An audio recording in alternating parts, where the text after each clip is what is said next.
Allahu Ekber, Allahu Ekber. Eşhedü en la ilahe illallah.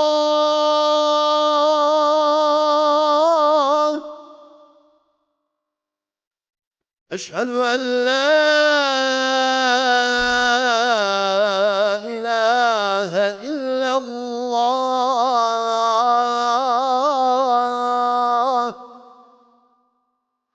Eşhedü enne Muhammeden Resulullah. Eşhedü enne Muhammeden Resulullah.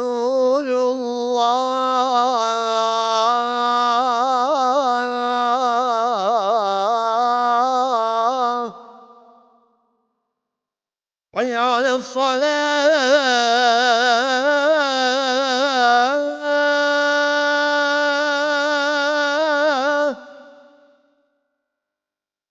حي على الصلاة.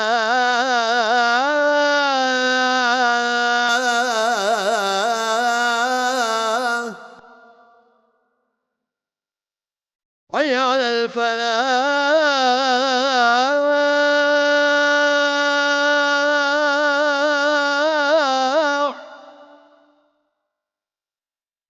حي على الفلاح.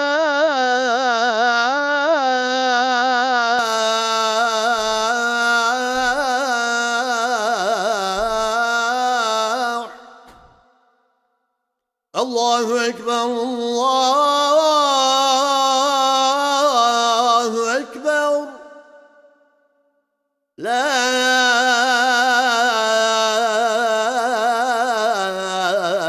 إله إلا الله.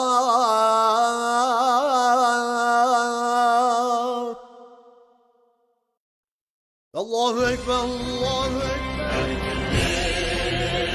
Yolda sudak aktif bizning tenimiz.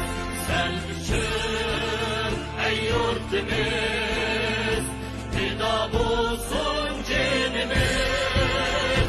Kan keçip hem can verip, ahır bulduk azatlık. Kalbimizde var bulgaçka itikat imanımız. Allah'ın canları düşmedi o tarih bittidir. Nesli kaldı kendi var, biz onun evladıyız. Çünkü can hem aktı kan, oldu yağdın el aman. Yaşasın, mım yaşasın, güzel istikbalimiz. Yaşasın, mım yaşasın, güzel istikbalimiz. Assalamu alaikum, hürmetli kıyırdaşlarım. Tekrar Ramazan ayınlar mübarek olsun. Ötken qitim biz nima qilgandan keyin bir temada suhbat qilgandan keyin xalqimizdan nihoyatda qizg'in inkoslar keldi. Ya'ni biz xato qilyapmizmi degan temada bir muzokara olib borgandik. Bununla köygüç qarindoshlarimizni qatnashganlar bo'ldi. Vaqt masalasi bilan o'tgan qatim 2,5 soat, 2 soat 40 minut davom qilgan programmani uzatishga majbur bo'ldik, chunki vaqt bek uzrab ketdi. Ko'pchilikning vaqtini olmasligi uchun u suhbatimizni yarim yo'lda to'xtatib qo'ygan. Bundan keyin o'zimizniki o'ylaganimiz va ko'pchilikning talabi bilan mushu gapimizni uzutaylik degan maqsadda bugun temani ekronni tekrar ochdik. Bugun so'zlashadiganimiz yanada biz xato qilyapmiz. Agar xato qilayotgan bo'lsak, O'sha ekranda programmani ko'rayotgan qarindoshlarimiz o'tgan qatim bizga fikr berganidek naq maydonda mayli telefon qiling va yoki xat yozish orqali bizga o'zingizning o'ylaganlaringizni o'rtoqlashishingizni umid qilamiz. Bugun ekranimizda yanada o'tgan qatimki programma qatnashgan 4 qarindoshimiz Germaniyadan Abdurahimjon, Norvegiyadan Erkin Ro'zi, Amerikadan Umid Uyg'ur qarindoshimiz ekranimizda bo'ladi. Men o'tgan boya degandek programmamiz oyoqlashgandan keyin az bo'lmagan qarindoshlarimizdan nurg'un savollar keldi. Buning oxirini chiqarib o'tinglar. Nurg'un savollar javobsiz qoldi. Shunga bugun qarindoshlarimiz bilan garchi Ramazon bo'lsa-mu, yana 2 soatdek vaqtini olamiz, Xudoyim bo'lsa, vaqtini elib shu chala qolgan savollarga bir javob berib o'tishga tirishimiz.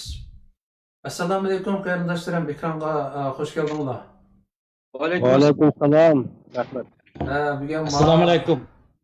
Bugun Umid og'inimiz havoyiga kelib talog'i chiqibdi, qolgan ishkalan uyda saqlab o'tiribdi. Shavqin chiqamayroq gap qilasiz, juma Umid. Bo'ladi. Bugun temani davom qilishdan burun men bir narsani ko'rsatib o'tay ko'pchilikka.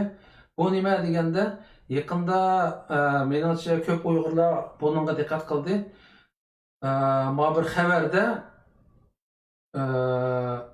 shu Jenevadagi Inson huquqlari komitetiniki 5 doimiy a'zosi bo'ldi ekan. Bu 5 doimiy a'zosi shu komitetga a'zo bo'lgan davlatlarni tanlaydi ekan, ya'ni kim qaysi haqda gap qila oladi, kim gap qila olmaydi deydiganni shu 5 hay'at tasdiqlaydi ekan. Uningga BDT'ning tarixida tunji qatim Jiang Duan degan bir Xitoy saylanibdi. Ya'ni bu Xitoy inson huquqlari komitetiga kim qatnashchi bo'ladi, kim nima desa bo'ladi, kim nima desa bo'lmaydi uni qaror qiladigan 5 kishining birisi.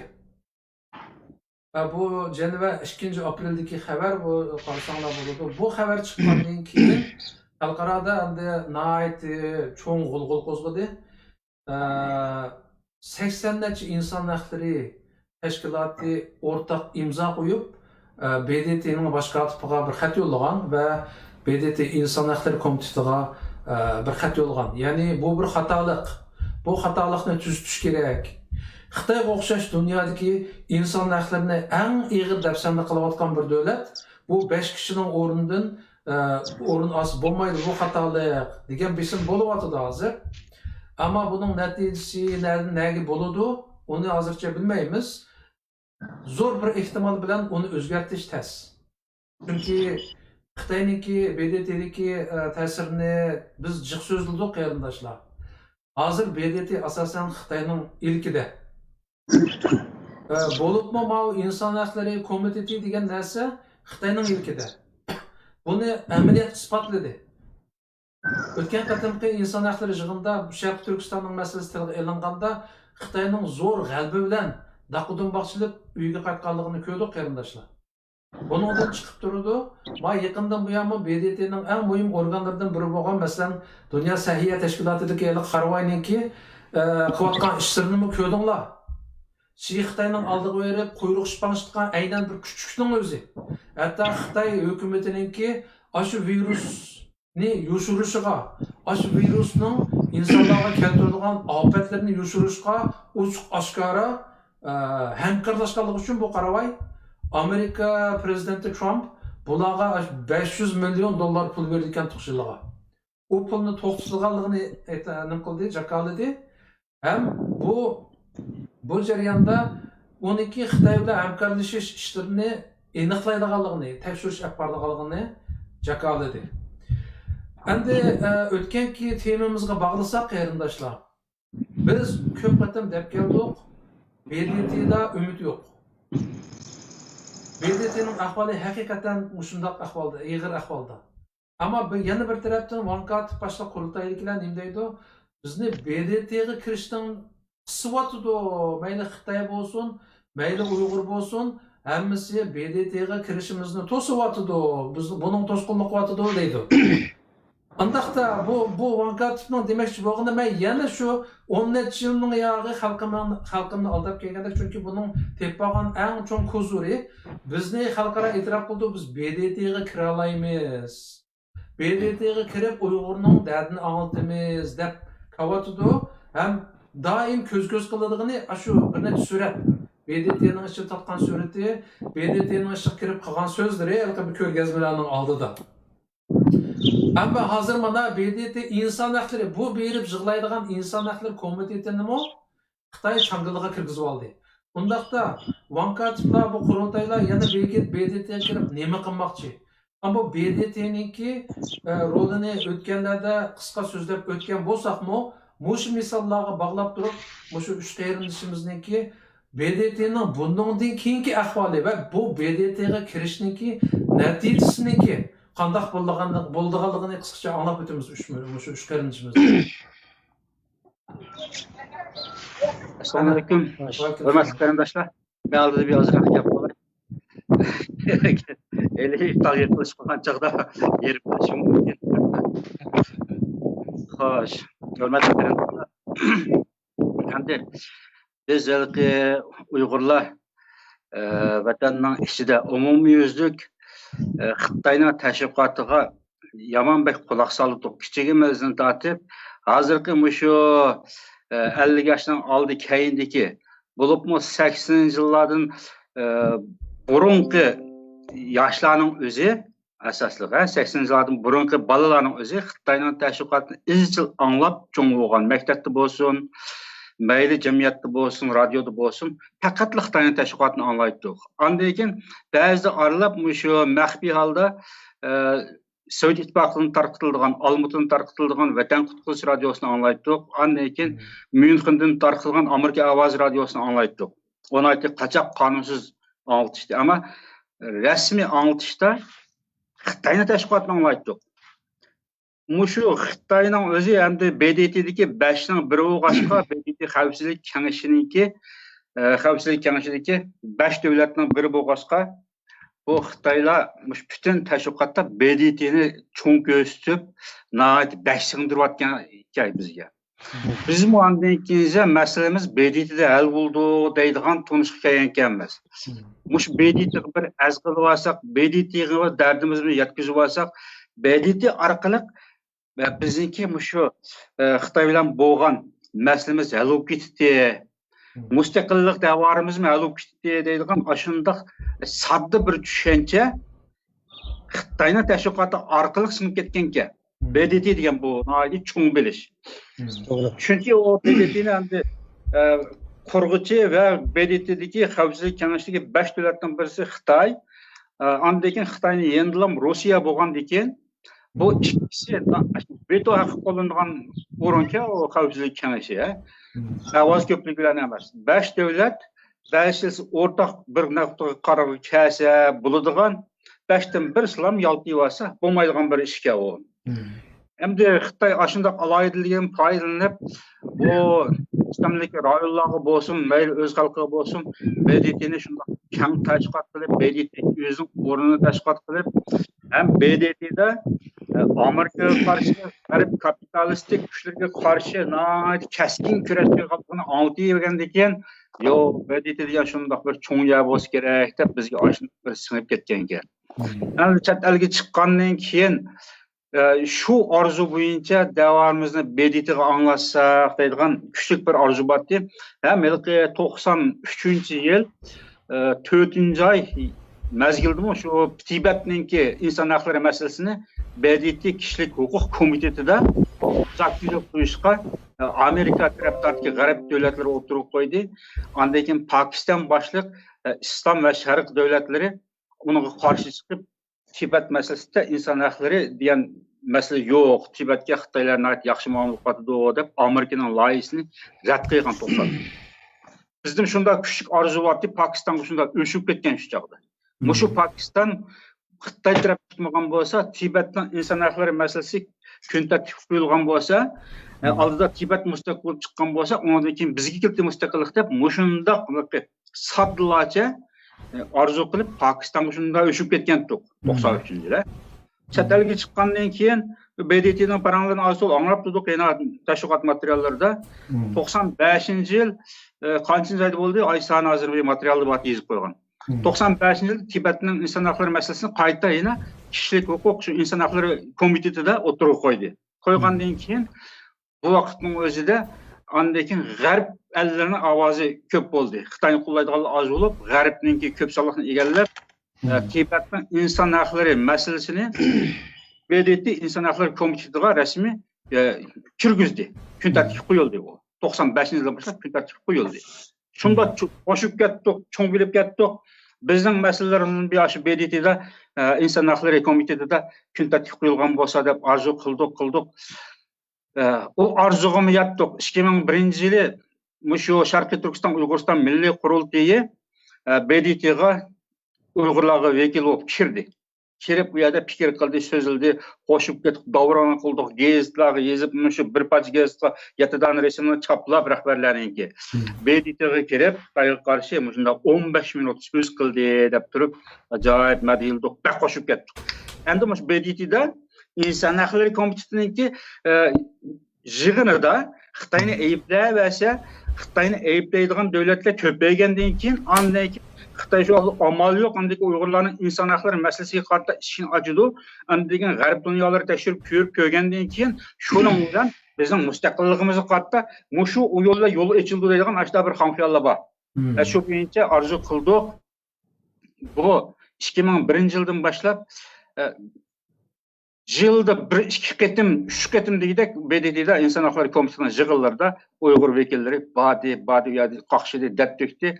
Onun neticesinde de bütün dünyada Uygurlar bildi 2018 yıl 6. noyabrda pakşı olup yenip çıktı Uygurlar vakilleri. Yani demek bu gapni yaman uzatib etib qoldim.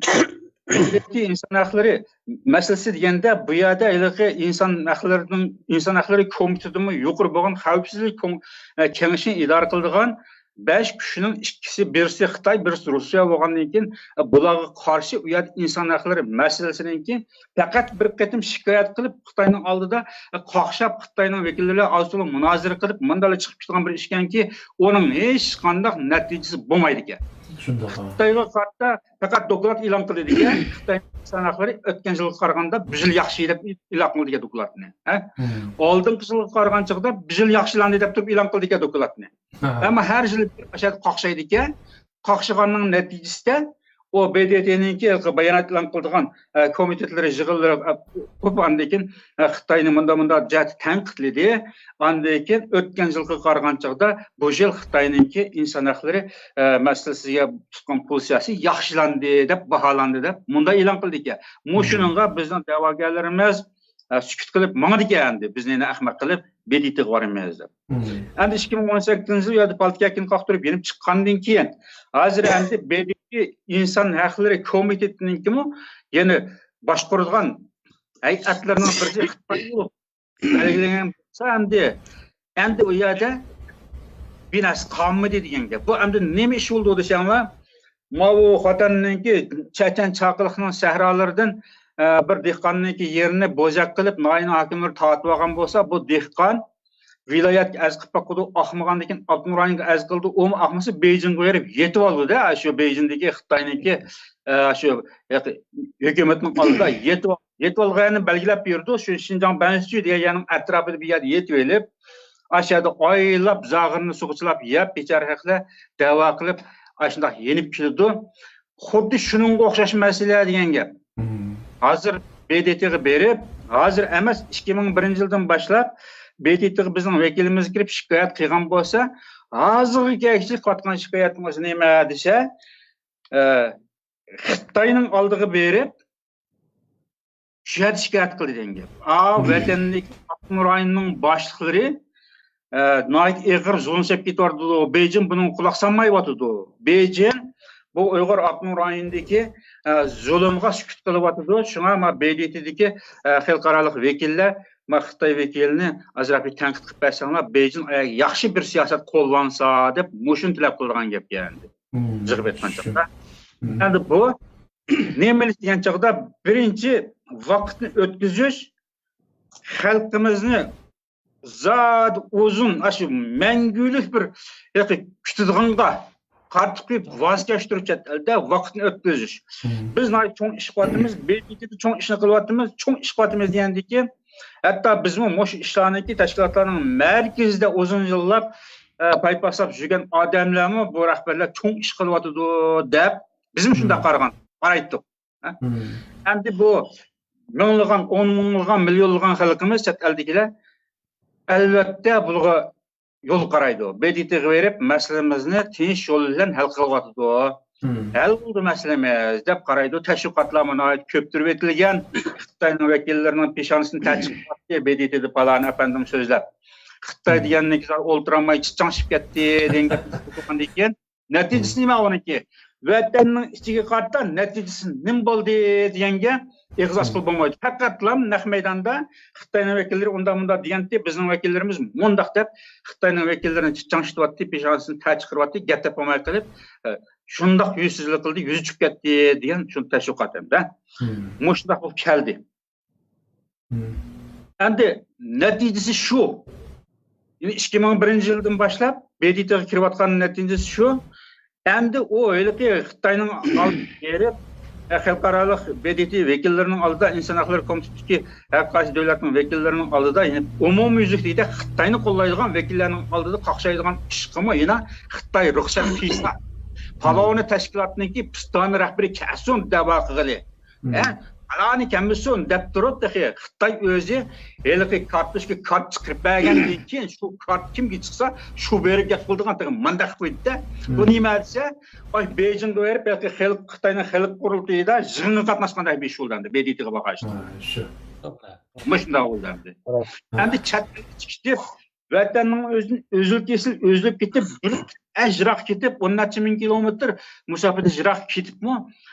Yeni Xitoyning oldiga berib, Xitoyning yig'in zalida Ayşanın o'zida Şinjanga yaxshi muomala qilmaydi, Şinjanning amaldorlari zulm qilib ketdi deb shikoyat qilgan bilan o'xshash shikoyatni BDT'da dunyo xalqaro jamoatchilikning oldida Xitoyga deblik qildi. Ishda bo'lgan bundan keyin texim shundoq bo'ldi.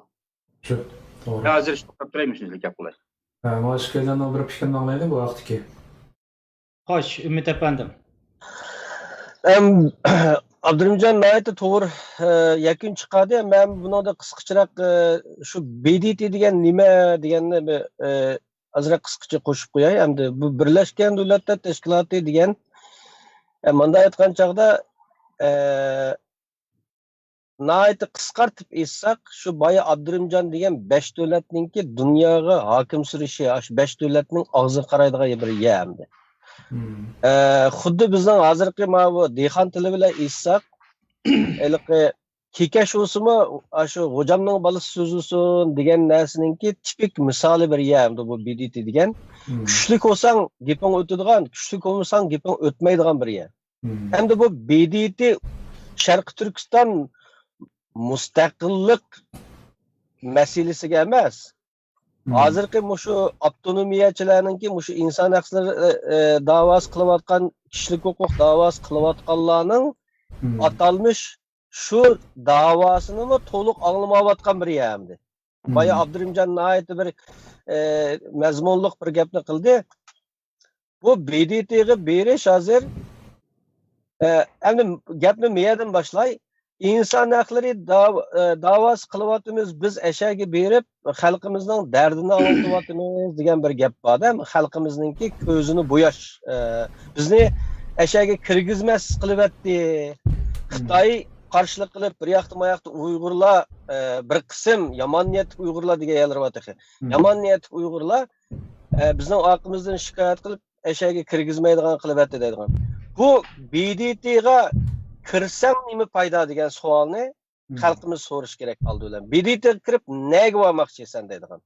Hozir boya Abdurrahimjonning gapiga qo'shimcha qildigan yerim, BDT'ga kirib inson haqlari bizni onda ezivyotdi, bizni manda qilyotdi, bordi Xitoyninki Xi Jinpingni da'vo qilishi yoki bu Zhang Chunshandamdi, ne qaysi bu Xitoyninki amaldorlarining qaysi bo'lsin buni shikoyat qilishi bizning xalqimizni anda ezivyotdi, manda ezivyotdi deganlik o'zi nima desa, biz Jungo'ninki bir ayrılmaz bir tuprog'i deganni e'tirof qilganlik bo'ldi, o'sha kirganlik o'zi. Endi bu yerda xalqimizning aniq bilishiga tegishli narsa shuki, bu yerda Birlashgan Davlatlar Tashkiloti hozirgacha dunyoda nima ish qila oladi degan savolni so'rasak bo'ldi. Masalan, biz Birlashgan Davlatlar Tashkiloti bizga nima qilib berdi deyishning oldida dunyo uchun nima ish qildi degan chog'da hech ish qilmadi. Masalan, dunyoda ko'zimizning oldidagi o'rnak Myanmar Arakan masalasi bor. Ko'zimizning oldida Suriya xalqininki qanchalik qirilib ketganligini bilamiz. Bu yerda Suriyada Rossiya o'zinikini rast qiladi, Amerika o'zinikini rast qiladi, Bashar Asad o'zinikini rast qiladi. Bu yerda kimning rast, kimning yolg'on bo'lishi bir yerda turib tursin. Shunchalik qirilib ketmagan insoniyat bor edi. İnsanlık noktayı nazaridan etken vaqtida Birleşken Devletler Teşkilatı 3 yilisiga jazo berib to'xtatish kerakdi. Bashar Asadga, Rossiyaga, Xitoyga, mush Suriyadagi urush to'xtatish kerakdi. Ama nima uchun to'xtatamadi degan chog'da boya Abdurahmonjon degandek, bu yerda shu kuchi bor, dunyoni mening kuchim bor degan davlatlar boshqaryapti. Shu 5ning ichiga kirib olgan. Bunun ichida Germaniya qo'shimchig'i deyman, Plus degan bir yerda bor Germaniya. 5 qo'shuv Plusning ichida. Demak, bu yerda sen shu dunyoga shunchalik kuching bo'lsa, gaping o'tadigan, bunisi hech gaping o'tmaydigan bir yer. Hozirgacha Birlashgan Davlatlar Tashkilotininki insoniyat uchun qilgan bir foydali ishini deb biqinglar. Yo'q. Masalan, agar Birlashgan Davlatlar Tashkiloti insoniyat uchun ish qiladigan bo'lgan bo'lsa, Saudiya Arabistonning bu kraliyat oilasininki ayshi ishratlarini to'xtatgan, Afrikada yashayotgan insonlarga va Suriyadagi qirilayotgan insonlarning ahvolini bir taraf qila olgan bo'ladi. Ammo dunyodagi bu yerdagi nohaqchilikni bir taraf qilamagan Birlashgan Davlatlar Tashkiloti Xitoydek iqtisodiy va askariy kuchga ega davlatninki bizning Uyg'urlarning Xitoydan ayrılıp çıkışımızga asli. Ama bu yerda Xitoyning inson haqlarini jazo berish bir qudrati yo'q bu yerda. Shuning uchun oldi bilan Birlashgan Davlatlar Tashkilotiga bizni kirgizmadi. Sen kirsang nima ish qilmoqchi bu yerda?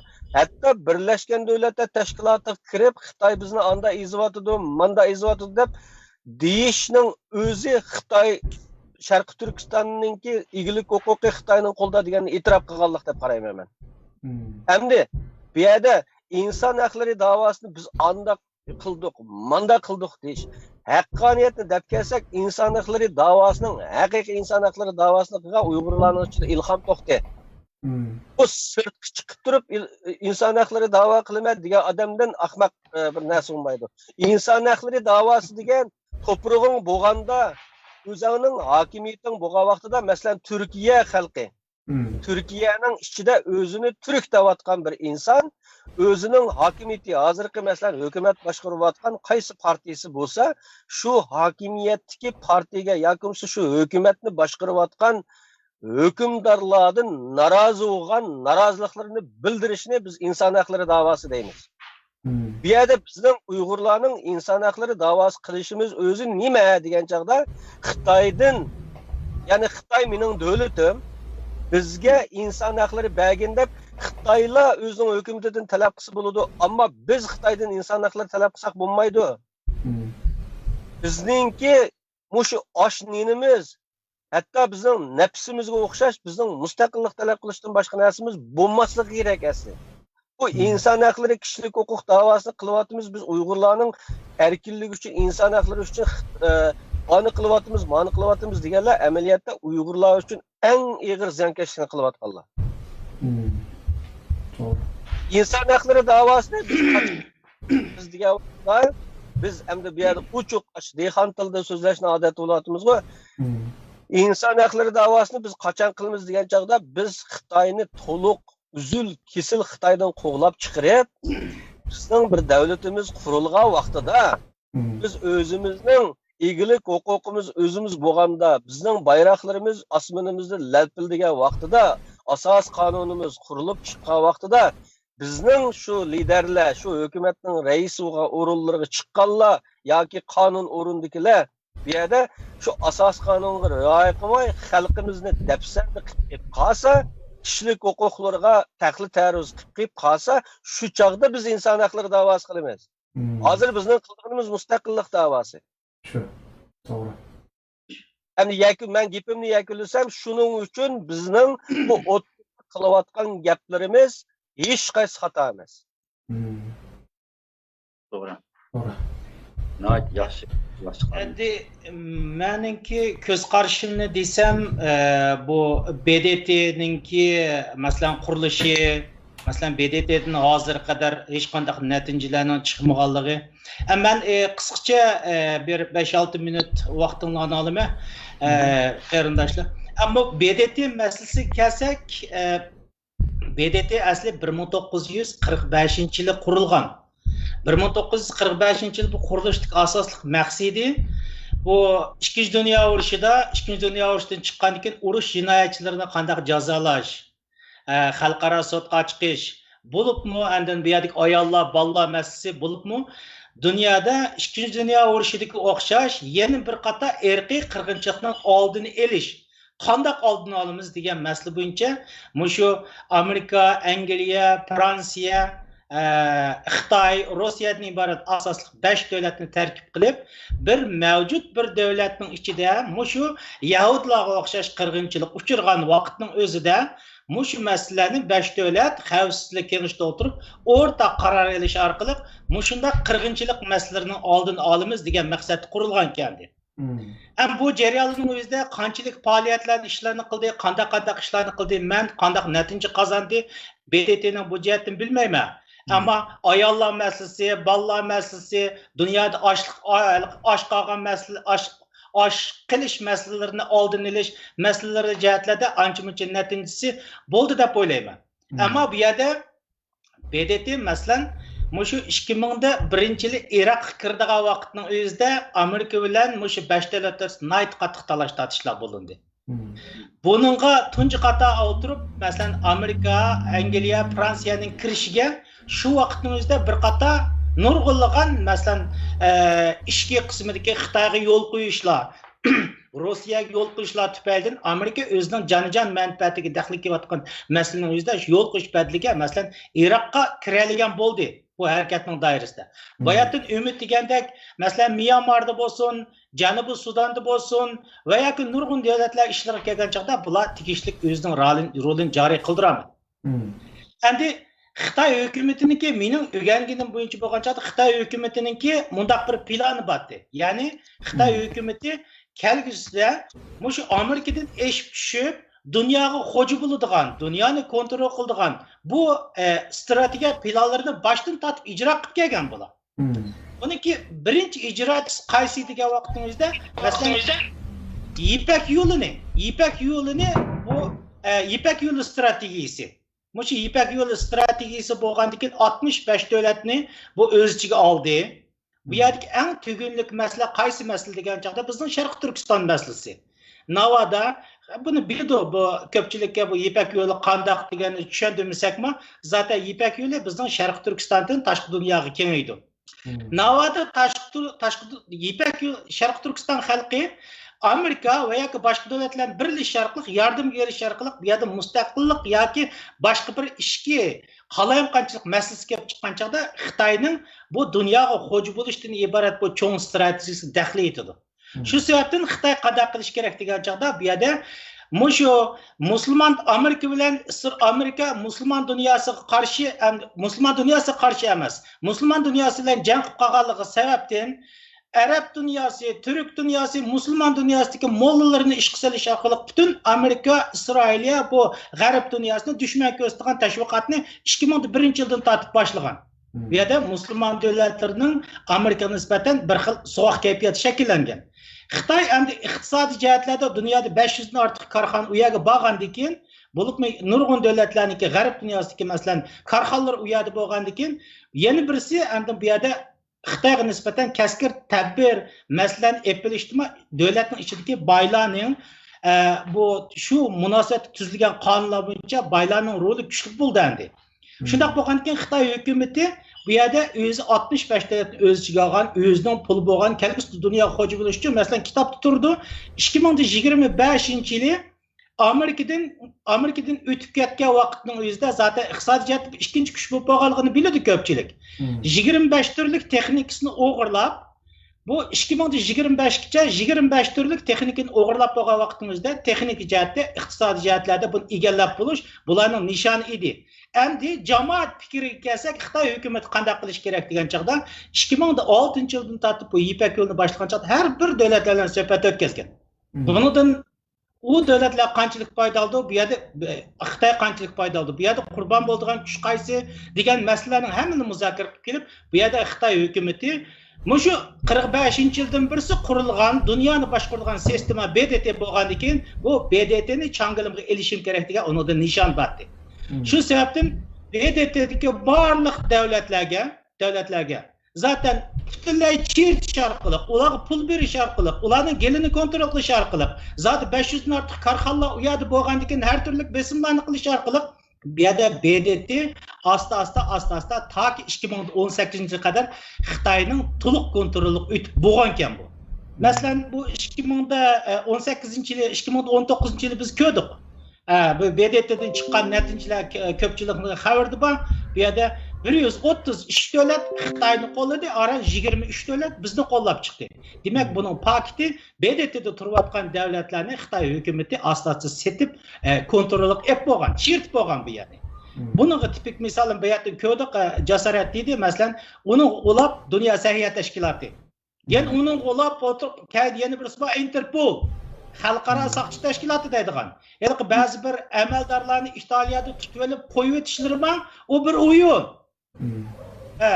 Uni ko'pchilik o'tirib xalqaroning Interpolning saqchilari tutibdimish, so'roq qilibdimish, yana kayinda qo'yib o'tibdimish deganlarning hammasi mayata Interpolmi shu Xitoyning kontroliga o'tib bo'lgan. Shuning uchun xabaringlarda bor, Italiyada hatto Xitoy saqchilarining Xitoy askarlari saqchilarining saqchi kiyimlari bilan mangadigan holatlarga yetib bo'lgan bu.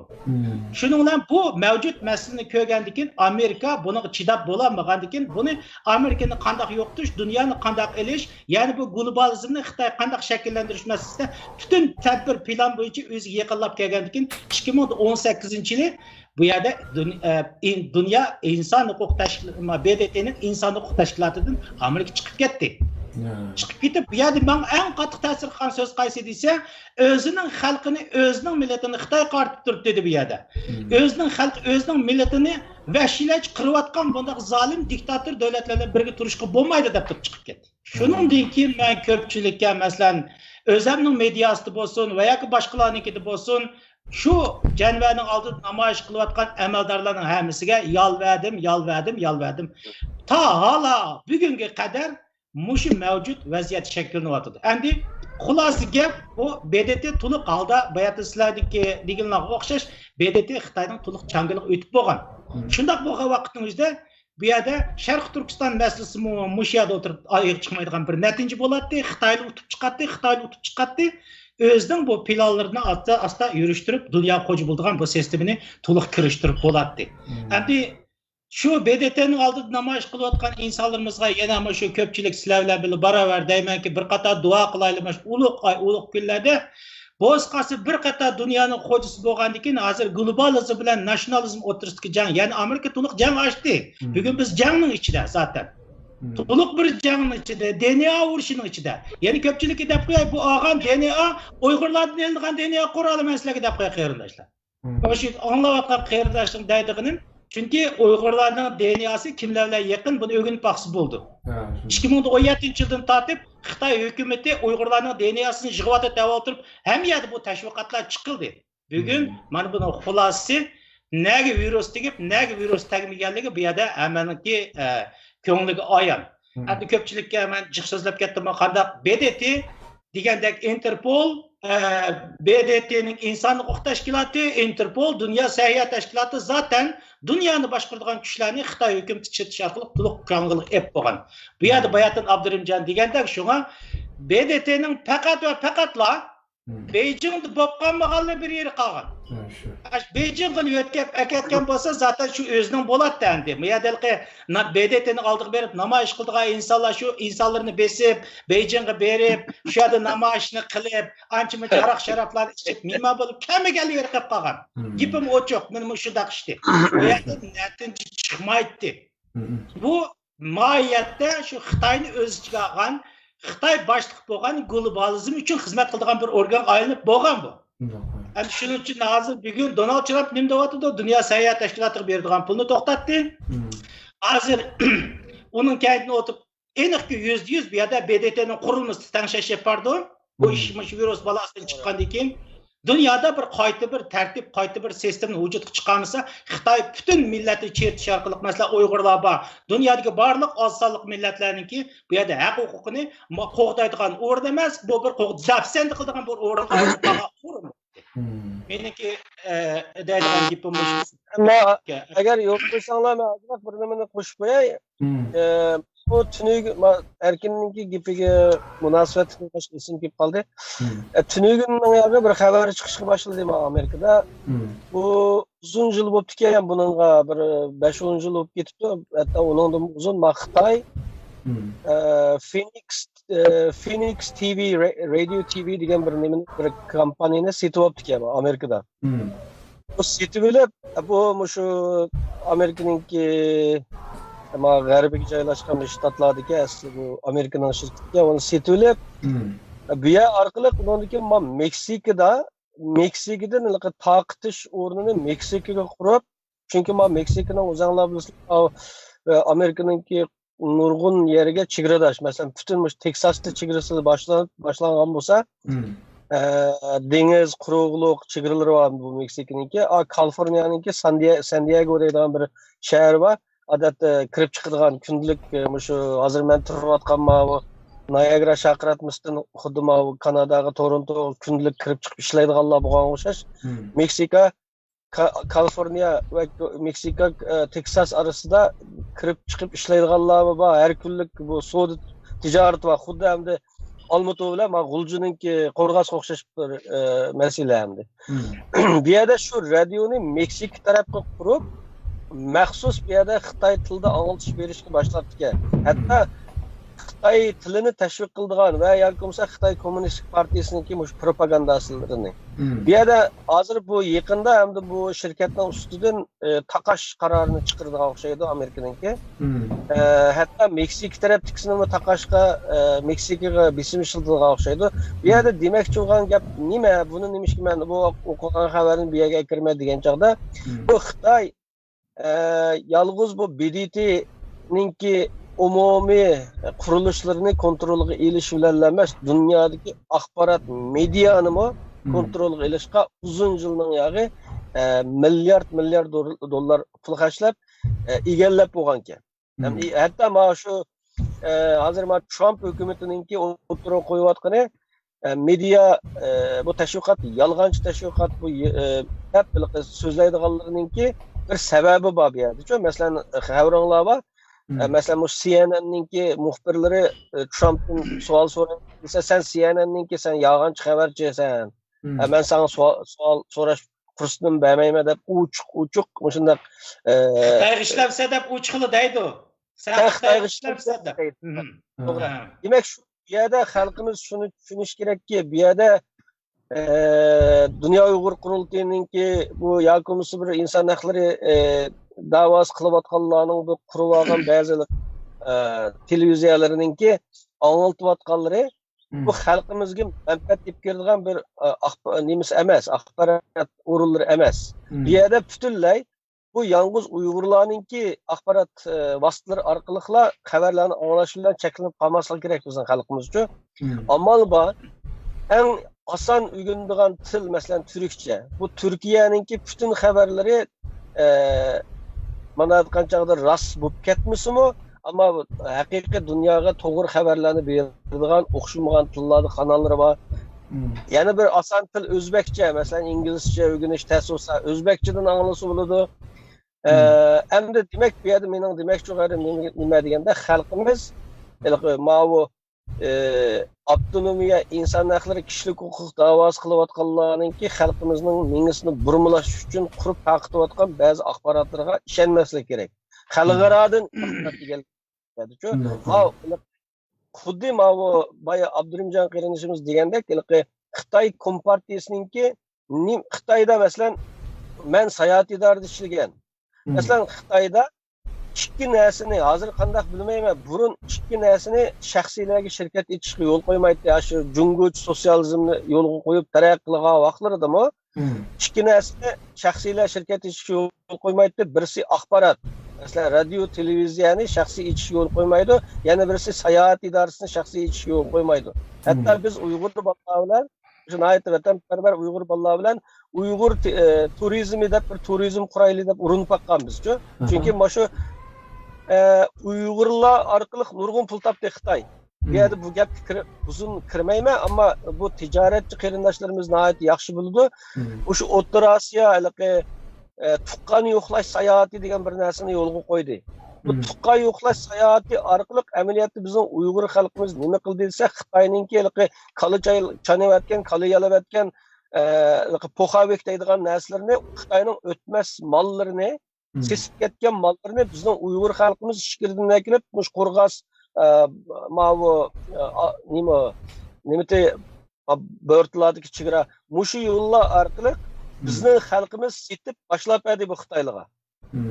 Endi biz shunda bo'lgandan keyin to'xtab bu Uyg'urlar biz o'zimiz birlashib, chunki butunlay O'rta Osiyoga mollar chiqib sotilganlar o chaqda shu 93-yildan tortib 96-yillargacha asosiyatdan Uyg'urlar Xitoyning milini kelib setib beradi. Endi shunda bo'lganki biz bir Uyg'ur turizmini qurib, mush Uyg'urlarga xizmat qilsak desak bizga yo'l qo'ymagan. Chunki bu turizm Xitoyga nisbatan tashqi ishlarninki bir partisi deb qaraydi. Radio televiziyanimi Xitoy bu davlatninki milliy istixborotning bir partisi deb qaraydi. Shuning uchun bu yerda xuddi Xitoy hukumatininki mushu axborotni kontrol qilish orqali xalqimizning mingisiga boya Abdurimjon degandek o'xshash narsani takrorlab bizni qo'rqanchoq millat qilib o'tib qilayotgandek yoki taslimiyatchi ruhni yetildirgandek mau inson haqlari, kishilik huquq da'vosi qilayotganlarninki bu yerda bir xatosi nima degan chog'da men o'tgan qitimda hammamizning degandek bu yerda Dünya Uyghur Qurultiyi, bu yerda xalqimiz shuni tushunish kerak. Dünya Uyghur Qurultiyi biz bütün Uyg'urlarninki tashkiloti. Biz buningga qarshi. Ammo Dünya Uyghur Qurultiyininki yürütme kurullarını kontrol monopolluğu elib olib, Sharqiy Turkiston xalqiga mustaqillik da'vosi qilyapman deb, ammo ma'lum iqtisod va yoki ma'lum manfaatlar uchun Sharqiy Turkiston mustaqillik da'vosini ichki ishlarga aylantirib o'tib qolgan. Sharqiy Turkiston mustaqillik da'vosini bir oddiy inson haqlari da'vosi, kishilik huquq da'vosiga aylantirib o'tib qolgan bir uchun bir 4-5 kishilik bir guruh bu. Bu 4-5 kishilik bu guruh hamda radio, televiziya kanallarını qurish orqali xalqimizning zehnidagi mustaqillik ruhini yeb tashlamoqchi hamda bu yerda. Shuning uchun bu yerda demak shu ayrim xalqimiz ziyrak bo'lish kerak. Yalğız bu bir cheklimilik bir ideya bilan berilayotgan yomon g'arazlik bunda medialarga ishonmay, dunyodagi mediadan xabardor bo'lib turish kerak demoqchiman. To'g'ri. Ama yana bir qarindoshimiz bir inkas yozibdi, ama Tahir Mutallab Qahiri degan do'stimizni bilamiz. Bu do'stimiz o'tganda dadisi uchun jiq ajr qilgan, jiq tashviqotlarni olib borgan bir qarindoshimiz. Uning yozgan inkasi mundaqki ekranga Duhning to'r televiziyasi Uyg'urning dushmani ekan deydi. O'tganda dadamga qonunsiz kesim chiqarganligini desam, quloq yupirib oldi. Heliqi bir daryoning ismini ot qilib olgan odam deydi. Germaniyaning birinchi kanaliga yaragan xabar Qota to'r televiziyasiga yaramadi. Hanga yaragan tozga yaramabdi degan mana shu deydimda. Demek ki bu bandaki xabarlari shu Germaniyaning birinchi kanallaridan chiqqan. Hamda buni qaraganda shu Dokninki televiziyasiga degan o'xshaydi. Bu to'g'ri xabar beradi desa, quloqni yopirmabdi, quloq sanmabdi. O bala yana yozibdi, ularning tor televiziyasida Erkin Sidiq, Turg'un Alavudin, bir nima Aysa deganlarniki qamlashmagan gapini berdi ekan deb yozibdi. Endi bu ularniki shu tashviqoti, shu birdan bir tashviqoti shu endi maxsus shu Dokniki depini chaladigan televiziyasi shu. Onunda shu Vankatipning depini chaladi. Onun atrofidagi bir necha chapanchisining gapi bor. O xalqning sadosi chiqqanini anglamadi. Asosan aniq yag'an tashviqotlarni xalqni aldaydigan va biz BDTga kirib olam qilyaptik. Xitoylarni tishtirtib o'tdik. Xitoy hukumati bizga qarshi andaq dedi, mandaq dedi, biz degan Xitoyga tetdik degan o'xshash tetiqsiz xabar emas, tashviqot edi. Xitoyning Shonchon Busining tashviqotiga o'xshashli bir kanal bor endi. Buningda ishlaydigan odam shu qip-qizil kallasi shu Xitoyni maqtab bir umr aylanib ketgan, davomli birisini maqtamasa yashamaydigan bir g'ayriy maxluq endi. Shunga u ekrandan cho'ng umid kutish endi asli bir ahmoqonlik, ammo bu qiyinchimizning tishiga tekkan o'xshaydi. Shunga bu inkasni yozibdi.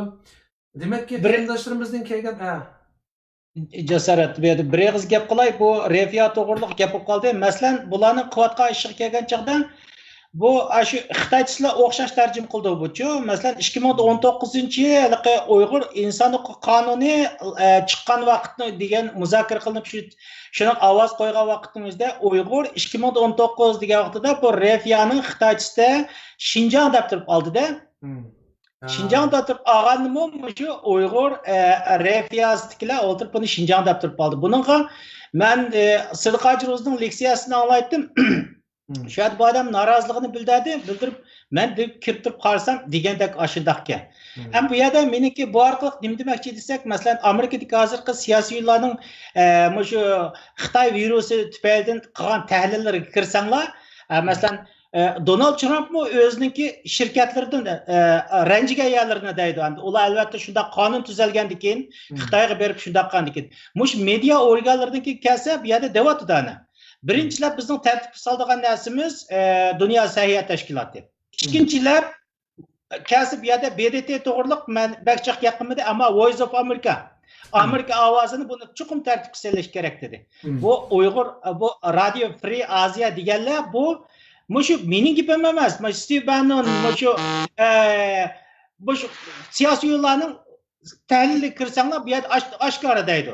Bu faqat bizning ishchimizga kirib turib, biz bergan demokratiya qonunidan foydalanib hamma narsa Xitoy uchun xizmat qiladigan holatga kelib qopti bu. Buni o'zgartirish kerak. Biz ma'ni qilamiz deb shuni dedi. Masalan, Refiyani men 1999-yilda tatib anglaytdim. Hozirga kelsak, bütün tutayotgan yo'llarga kelsak, ana shu. Irqiy qirg'inchilik desa, u yerda endi keyin asta-asta chiqdi.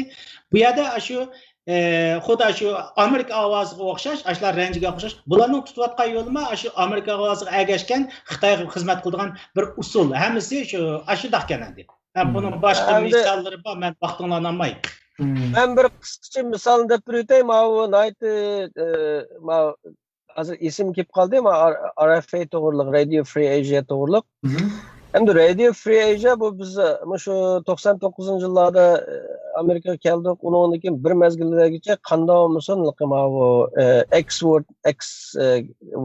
ismi bilan atalgan bu ismni qo'llanolmay kelgan. Chunki Uyg'urlarda bir uçaqlarda şu X wordni ishiltish bir xoindek bir bilinardi. Endi bara bu Uyg'ur diyori deb baxti, Uyg'ur eli deb baxti.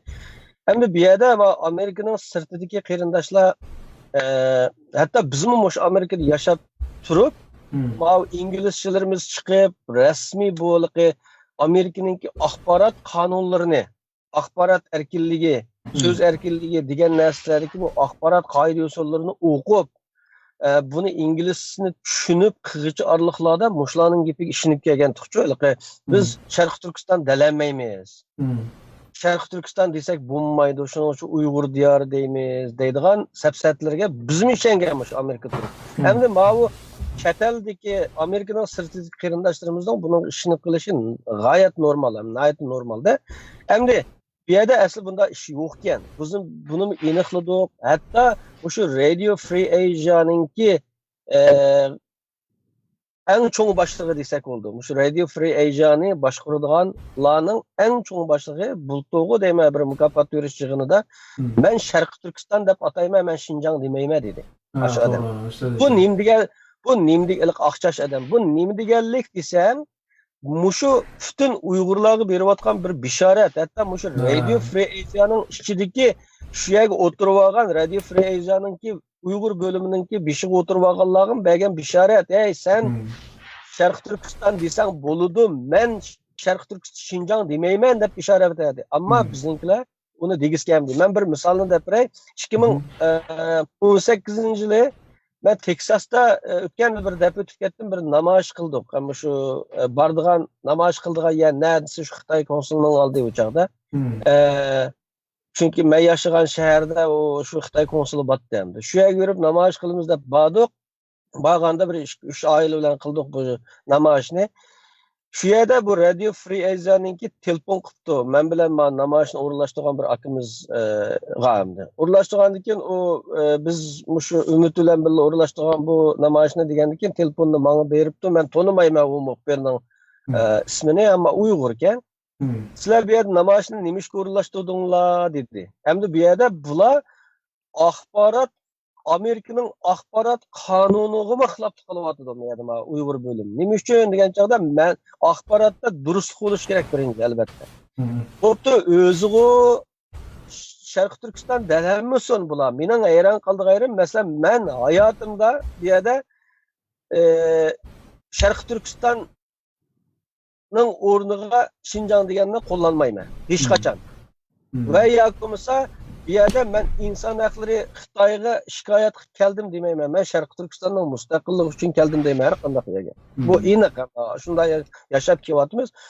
Shuning bilan bu yerda bu intervyu suhbat o'tkazdi telefonda. Keyin mening ayolim bilan telefonlashibdi. Bu ayol shu Radio Free Asia'ningki oxirida aytsi xabarlarga qarasam nima deb yozibdi desa, hamda bu yerda so'ragan savol nima uchun bu namoyishni o'rinlashtirdinglar degan keyin Xitoyninki shu qirg'inchiliklari, shu lagerlarga qarshi biz bizningki Sharq Turkistonning mustaqilligini qo'lga olmay turib, bizga boshqa yo'l yo'qligini yana bir qitim xalqimizga tonib bilib yetdi xalqimiz va Xitoy hukumatining oldidami mana Xitoyga biz Sharq Turkistonning mustaqilligini talab qilganligimizni bildirgani keldi Xitoy konsulning oldida va Amerikaliklarga deb javob berdim men. Desam uni nima deb yozibdi desa, bir turkum Uyg'urlar ashada namoyish o'tkazibdi-ki, shu namoyish o'tkazganlar o'zining vatanda tutilib ketgan oilalarni qutuldirish uchun qilibdi debdi. Ma axborot yag'anchiligini ko'rdim. Shuni men olim Seytovga xat yozdim, men olim Seytovga email yozdim. Bu qanday yag'anchilik olim? Ham qanday olmsin olim bilan konuşimiz hamda.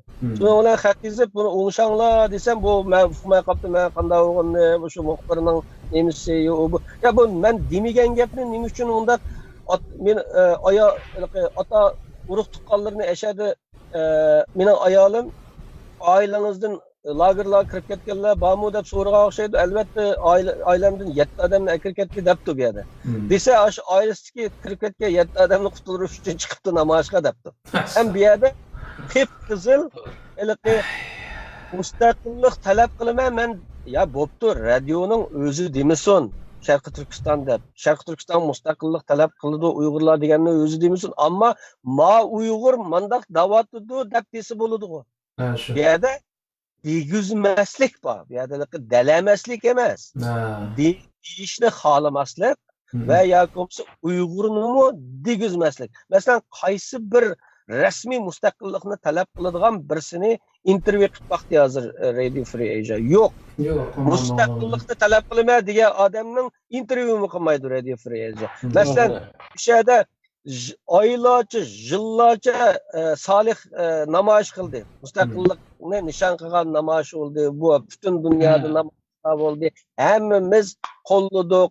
Hatto masalan bir qitim Sharq Turkiston surgundi hukumati mustaqillik talab qildigan bu Sharq Turkiston surgundi hukumatining bir nechaga parchalanib ketish ichidagi ishki ziddiyatlar bu yoq turibdisin. Ammo Dünya Uyg'ur qurultiyi yoki Dünya Uyg'ur qurultiyining kichikgina bir arzimas yig'ini bo'lsa, uni zodi shu zamot apirib tonishtirdi. Ama mustaqillik talep kılıvatkan teşkilatlarının Hmm. hech qaysisini tanıştırmaydı. Mesela bu Fransiyada Şarkı Türkistan Mustaqillik Hareketi'nin Doğru. Arafay bir muhbir evet emem yaşaga. Evet emaydi. Şu yerlik muhbiri var. Şarkı Türkistan Mustaqillik Hareketi, Şarkı Türkistan'a Mustaqillik, Şarkı Türkistan diye isim çıkan yerge bular düşman. Ya. Hem bunda soğuk meyli anonsuga abay sen degende ki haberini burumlap yağan haber berişi bu Xitayning usuli da Xitayning Ben bir yerde anlagan gap emas. Şunun için ben halkımga boğa işini dep turatyman. Ben ağzımdan çıkan, mening ayolimning ağzından çıkan narsani burumlap türmü kirib ketgan 7 oiladagilarni biz oiladagilarimizni qutulduramiz desak, biz bu yerda boshqacha yo'l tutgan bo'lardik. Sharqiy Turkistonning mustaqilligi deb chiqmaydik bu yerda. Oilamizni qutuldirish emas bizniki. Butun Uyg'ur xalqi bizning oilamiz. Amaliyot butun millat bizning oilamiz bu yerda. Doğru. Endi bundan misollar nihoyat ko'p. O'tganda men bu bir qatamdagi programda bir misol bergan. Masalan, Seyitun Turk apandi halqi nijiz Xitoylar ko'z bo'yamchilik qilib Istanbulda o'quvchilarga iftor beramiz deganda bu Seyitun Turk apandi shu Qaysariydan ushqandek berib bir necha soat ichida Istanbulda bir turkum Uyg'urlarni shu Xitoy konsulligi yaqin bir yerda tashkillab iftor berib u Xitoyning razilligini oshgan tashadi. Oshganda yana bir Naynoq vakili bor Radio Free Asia'niki shu nimada Turkiyada bir Naynoq varlığı bir ishning muhimligini ta'kidlab mindoq dedi deb xabar beradigan bir tozva bir paqraydigan. Shu qanday xabar berdi desanglar, bu Seyitun Turk tashkillagan bu faoliyatni Onunla qarşı çıkan Ma'rif degan tashkilotlar boshlig'ida hatto ba'zi Uyg'urlarga vahima qildi.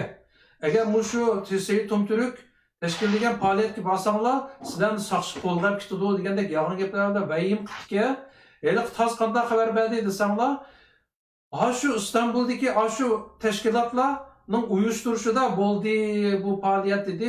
Seyitun Turkka qarshi chiqqan tashkilotlar bu faoliyatni uyushtiruvchi bo'lib qoldi-da u yerda.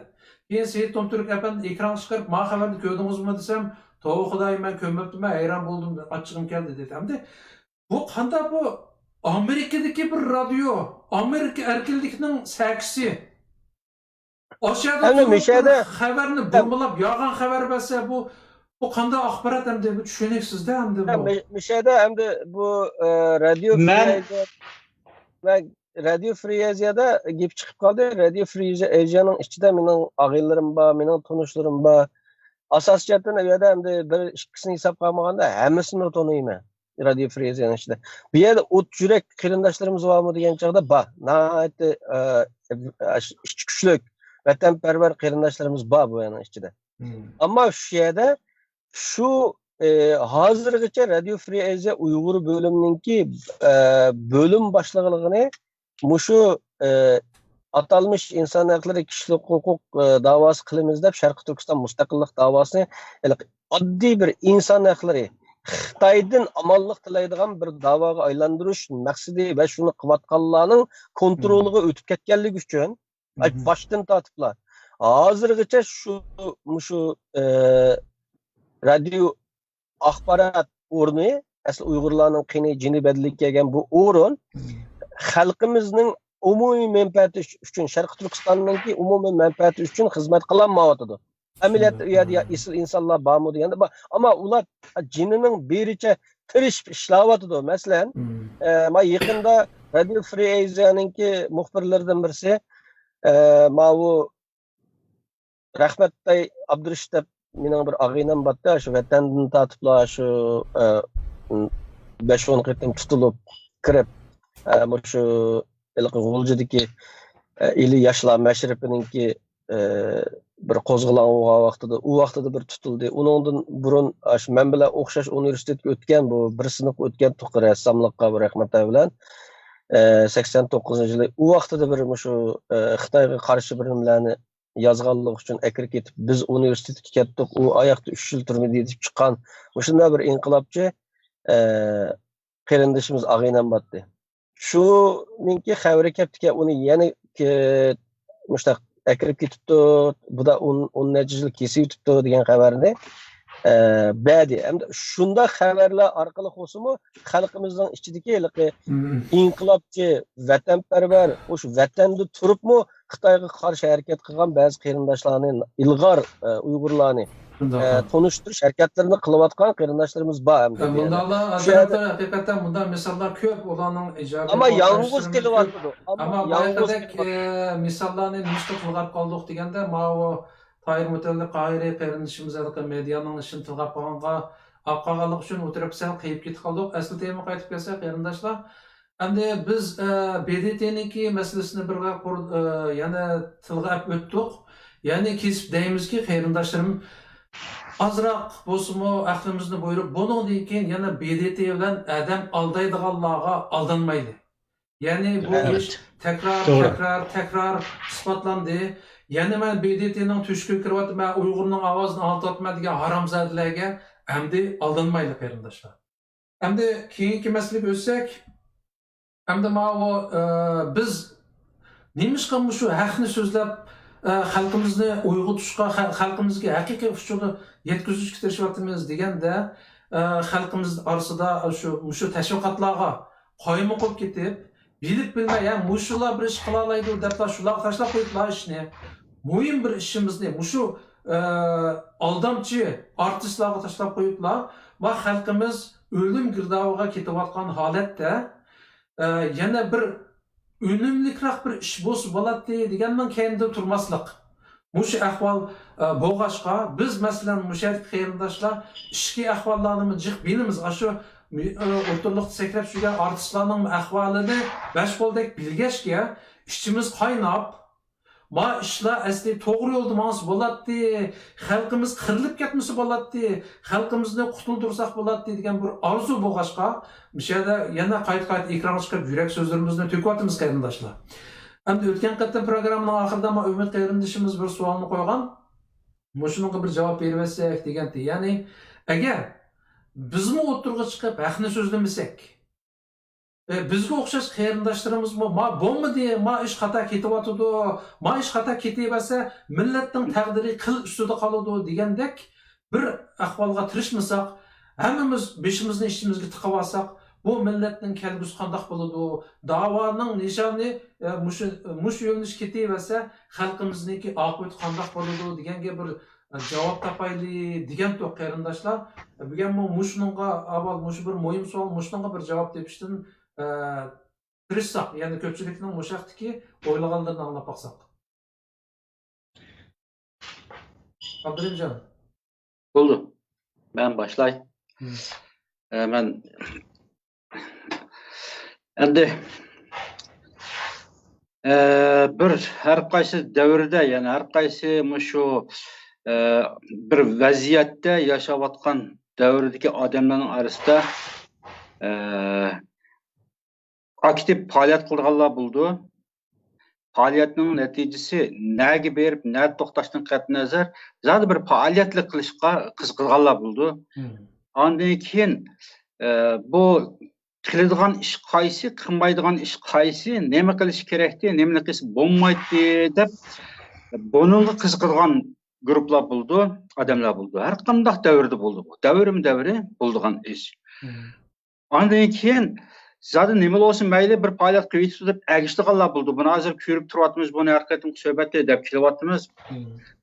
Zodi bir o'zining samimiyatini, o'zininki bir kishilik fuqarolik majburiyatini ado qilib, zodi qo'limdan kelishicha men shu ish qilayotganlarga nima bo'lsin mayli, men o'zimning majburiyatini ado qilaman degan nuqtadan qilganlar bo'ldi. Ondan keyin zodi bu qoshiga agishmayman, o mani yomon deydi ekan, bu uni yomon deydi ekan deb bir xabarijlarga o'xshash bir tarafga so'kilib chiqib ketib, hamin tashlayotganlar bo'ldi. Bu hozirlam emas. Har qanday millatda, har qanday davrda bo'ladigan bir ahvol bu. İnsoniy xarakter bu, insonlarniki psixikalik xususiyati bu. O'tgan asrdagi shu Abduxoliq Uyg'urningki davrlariga kelsak 32-yildagi Abduxoliq Uyg'urning Uyg'on degan she'risi shu vaqtning o'zidagi vaziyatga qarata so'zlangan she'r u. Bir turkum odamlar inqilob qilyotdi, intayin qizg'inlik bilan qon to'kyotdi. Bir turkum odamlar bularga qarshi Xitoy tarafida turib faoliyat qilyotdi. Andan keyin bir turkum ba'zilari inqilobchilarga ergishib uni qo'llayotdi, ba'zilari Xitoyga xizmat qilgan amaldorlarniki g'olchilarning aqsida uni qo'llab mengotdi. Andan keyin ko'pincha xalq hammadan voz kechib, o'zining shaxsiy turmushi bilan, shaxsiy ishi bilan band bo'lib shunda o'tib oldi. Shu davrda odamning o'zi bu she'rni yozgan.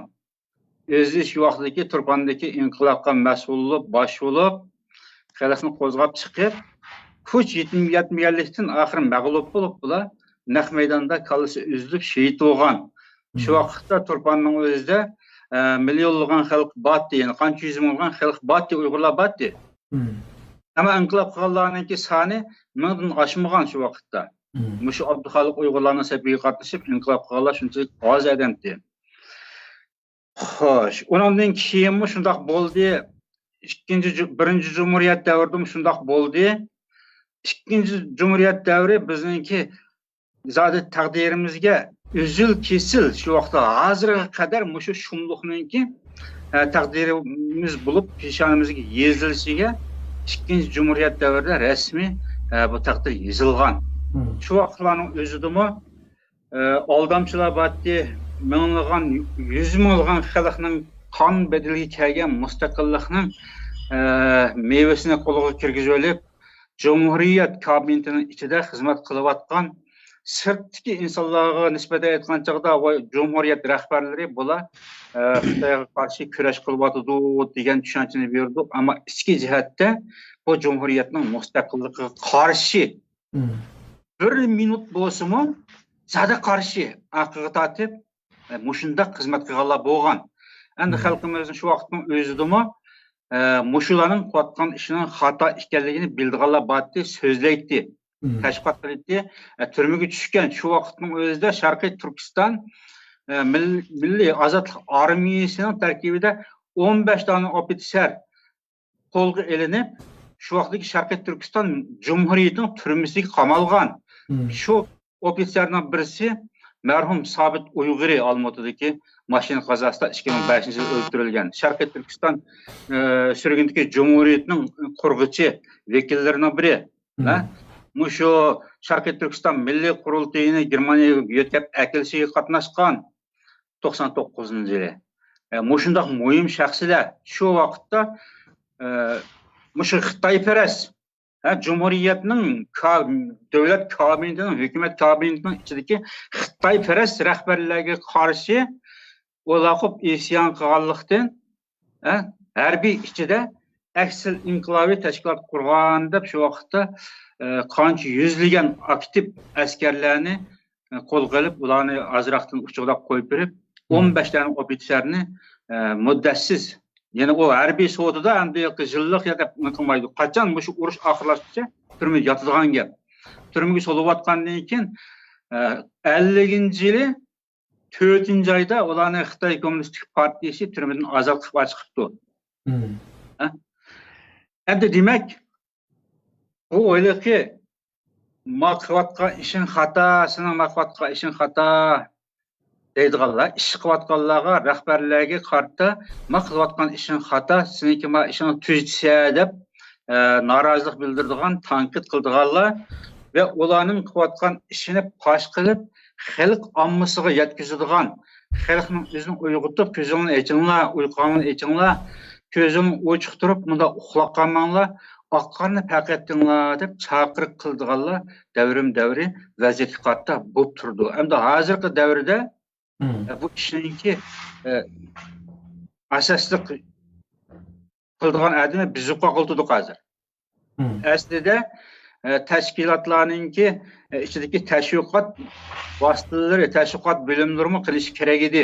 Xalqning norozilik takliflarini, norozilik fikrlarini tashkilotlarningki ashunga o'xshashligi radio, televizor tashviqot bo'limlarida xalqningki norozilik fikrini qabul qilib, uni o'tirib qo'yish kerak edi.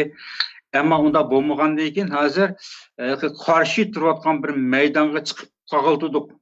uzun yıllardan yakın ben ichki qismida bu tanqidni qilib keletdim. Ichki qismida qilib, oxir gap o'tmagan internetlarga chiqib yozitdim, o'z ismim bilan yozitdim internetda. Amerikan Org torbetida yozganda ular chekilyapti to'lichaqda, IP adres bo'yicha chekilgandan keyin kiramaydim. Shu o'zimiz keyin torbet ochib 2008-yil. 2008 yildan boshlab andan keyin bu torbetda tanqidni yozib oshkorlab oldik. Bir boshdan tashkilotlarni qo'llagan bo'lsaqmi, rahbarni qo'llab tursaqmi, yana bir boshdan bu torbetlarda tanqid qilib, ularniki qilayotgan ishlardan ma'lum jihatdan qamchilab taklif berib, yozmichi taklif berib, cho'ng-cho'ng eti ulug' dahiylarning o'zigimi, ham o'zimi ulug', etimi ulug' rahbarlarning o'zigimi tanqid va taklifni yezib turdik, balki chavis chiqdi yeyilib ketib, zarb bo'lmasin, ham xalqqa ümidsizlik kelib chiqmasin deb ba'zi yaramaydigan ishlarning o'zini o'ziga ovoz orqali yetkazib, vosita orqali odam qo'yib, mushunda qilib keldik. Ammo bo'lmagandan keyin oxirida ochiq oshkora chiqqandan keyin so'zlab, shunday qiladigan bo'ldik. Endi bu oqarni paqayotganlarmi? Yo'q, emas, yine bor. Chiqyapti, kunga ko'payyapti. Bo'libmi shu 2016 yildan boshlab Xitoyning qattiq qo'lliq jazo yurgizishi bilan xalq chet eldagi vatandan aloqasi uzilib ketgan minglagan, 10 minglagan kishilar biroqli tuzga chiqib qolgandan keyin zodi nima ish bor atrofda deb andan keyin kim nima ish qilyapti, qaysi tashkilot nima ish qilyapti buni qiziqib, hozir qiziqish yuqori. Endi bu hozirgi BDT'ninki masalaga kelib, BDT'ga da'vo qiladigan bu rahbarlarninki gap so'ziga kelsak, xalqimizning mutlaq ko'p qismi hozir uyg'onib ketdi. Bu zodi xuddi biz deganga o'xshashlar. Bu Xitoyning oldiga berib az qiladigan ishkan u. Nima uchun hozircha bu BDT'ninki oldiga berib qolgan az bu ishxonada qilayotgan azlarning o'zi oqmay, yildan yilga vatanda bu ig'irchilik yuz berib, umumyuzlik turmaga aylanib ketdi vatanning ahvoli. Qani bugungidek taraqqiy qilgan, inson haqlari rivojlangan mushundaq bir davrning o'zida vatanda 30 milyon, 35 milyon xalqning o'zi butunlay muhosiraga ilingan chog'ning o'zida bunga qarta Xitoyga pichig'i kesmagan, bir og'iz gap o'tmagan bu BDT'ninki natijasi nima bo'ldi? Bu yerga berib da'vo qilgan rahbarlarninki natijasi zodi o'zi maosh elib, janni beqish. Andan keyin o davlat bu davlatga berib, resimga tushishdan boshqa hech qanday natijasi bo'lmaydi ekan, millatga natija keltirmaydi ekan, tushunchak kelganlar yo'q emas. Ammo jur'atli o'tirib chiqish kerak. O'tirib qanday chiqadi degan chog'da eshigini oldiga berib, tushama üstelden de tatilon degan gap emas bu. Tashkilotlar degan yomonjiq. Tashkilotlar yomonjiq. Agar o tashkilotlarni yaratmasa, yana kollektiv tashkillanib, mustaqillik tashkilotini qurish kerak. Endi o'tgan qatimki ba'zi bir suhbatlarda tashkilotlarning ko'payib ketganligini aytgan suhbatim bo'lib qoldi. Aslida Germaniyaning o'zida hozir mingdan oshidi Uyg'urlar. Nurg'unlagan yangi kelgan Uyg'urlar hozir tashkillanmadi. Şəhərdə sınıb ketgəndə şunda şəhər çıxamay, özü fəqət Facebook'da yox, fəaliyyət qılıb, özünü Xitayның üstünə şikayət qılıb, özünün fikirlərini oturub məlumatqan bolsunmu, asaslı hazır təşkilləşməkə qiziqmayıvatıdı. Mən 20 neçə adamga uçur qıldım, to'lisini nimasini bilmayman. Facebook'daki ismlarimni rost ism, yolg'on ism uni bilgili olmagandan keyin Facebook orqali 22dek qarindoshlarga aloqa qildim. Bularning ikkisidan javob keldi. Bu ikkisini bilaman endi. Hech bo'lmasa ismini bilaman. O'zini bilmasammi, odam shu ismdagi odam shu deb bilaman. Bu ikkili qarindoshimiz bir qo'yib men tashkilotga a'zo bo'lsam, meniki bir qobiliyatim yo'qdi, aka men tutsam dedi. Qobiliyat ketmaydi, bir a'zo bo'lib men shu tashkilotning bir fidokor a'zosi desangiz bo'ldi desam, shunda bo'lsa-mi, qo'limdan hech nima kelmasa, nima qilib tashkilotning ichida deb daltib turib oldi. Ammo o'zi shu mediada, ya'ni uchur vositalarida aktiv faoliyat qilgan bola. Yana bir qarindoshimiz men o'yinli boqay deb javob berdi, qayta qistamadim. Bu qaysi tashkilot deganda, shu Sharqiy Turkiston, Uyg'uriston mustaqillik tashkiloti. Bu tashkilotning qurilishida men batdim, buni qurilish uchun jiq mehnat sindirgan. O'zim hozircha o tashkilotning ichida faoliyat qilmayman, hozir yo'q. Ammo shu tashkilotning ichiga yana a'zo ko'paytirish uchun men 22 odamga aloqa qildim, 20sidan javob kelmadi. Ha. İki adam geldi, ikilisi yani qatnaşmay turishni arzu qilib qoldi. Nima ish qilgan chog'da birinchidan ishonch qilolmaydi odamlar. Mana shu odamlarga a'zo bo'lib qo'ysak, "Elchi pul ver" deb shu pulni yig'gan ekan bu. Ha. To'g'ri. Andikin u yerga berib namoyish qil, bu yerga berib namoyish qil degan, bamsaq teq to'g'an, bosaqandikin 5 patman chiqim bo'layotgan. Bu bo'lmaydigan bir ish ekan. O'ningdan o'zimiz shunda Facebook'larga chiqib, WhatsApp'larda so'zlab, Xitoyning ustidan shikoyat qilsakmi, bir inqilobga o'xshashgan deydigan tushunchaga qilg'ili xalqimiz. Ammo bu bir tarafdan qarasa to'g'ridak turgan bilan, ya'ni o'zining bir kishilik majburiyatni ado qilganday turgan bilan, ammo vatanning mustaqilligi, xalqning ozodligi degan bunda yo'l kelgan chog'da bu yakki tarqilib ketishga qat'iy bo'lmaydi. Nima ish qiladigan chog'da? Kunlarning biriga kelib rasmiy shu taqdirimizga lent kesigan bir ishga shundayli 45-yilga o'xshash, 45-yili 30 ming muntazam Turkiston milliy armiyasining Manas daryosini bu yerga olib qo'yib, Urumchiga hujum qilsa 2 kunda kirdi. Kunda 60 kilometrdan mavsa musofa bir pay o'q atmay bordi Urumchiga vaqtcha. Xitoy qolmadi yo'lda. Manas daryosini bu yerga to'xtatib qo'yib, andan keyin asta-asta yumshoqlar ishni hal qilamiz deb mas'ul rahbarlarning ichidagi bir turkumlari bu yerda urushni rasmiy to'xtatib, Xitoyningki Komendant rahbarlari bilan aloqa qilib, Sovet ittifoqini orqaga kirgizib, elchixonani orqaga kirgizib, munosabat qilgan. Ondan keyin bu xalqimiz u yerda hech xabarsiz Komendant armiyasi, Komendant rahbarlari kelgan chog'da keyin Sharqiy Turkistonning bayrog'ini ep tashlab, Xitoy hukumatining rahbarlarini qarshi elib, mehmon qilib, og'iz-burnini yog'lab, oldida usul o'ynab, xotin qizlarni usul o'ynatib, kutib olgan bu xalq shu vaqtning o'zida. Endi demak, hozir biz chet elda erkin dunyoda, endi o 45-yillik vaziyatga o'xshab bo'lmaydi. U chaqda bir ikki dona gazetdan boshqa hech nima yo'q. O gazetmi, yoki pul va odamni ep buqalaydi o gazetni. Hamma yerga tarqalmaydi.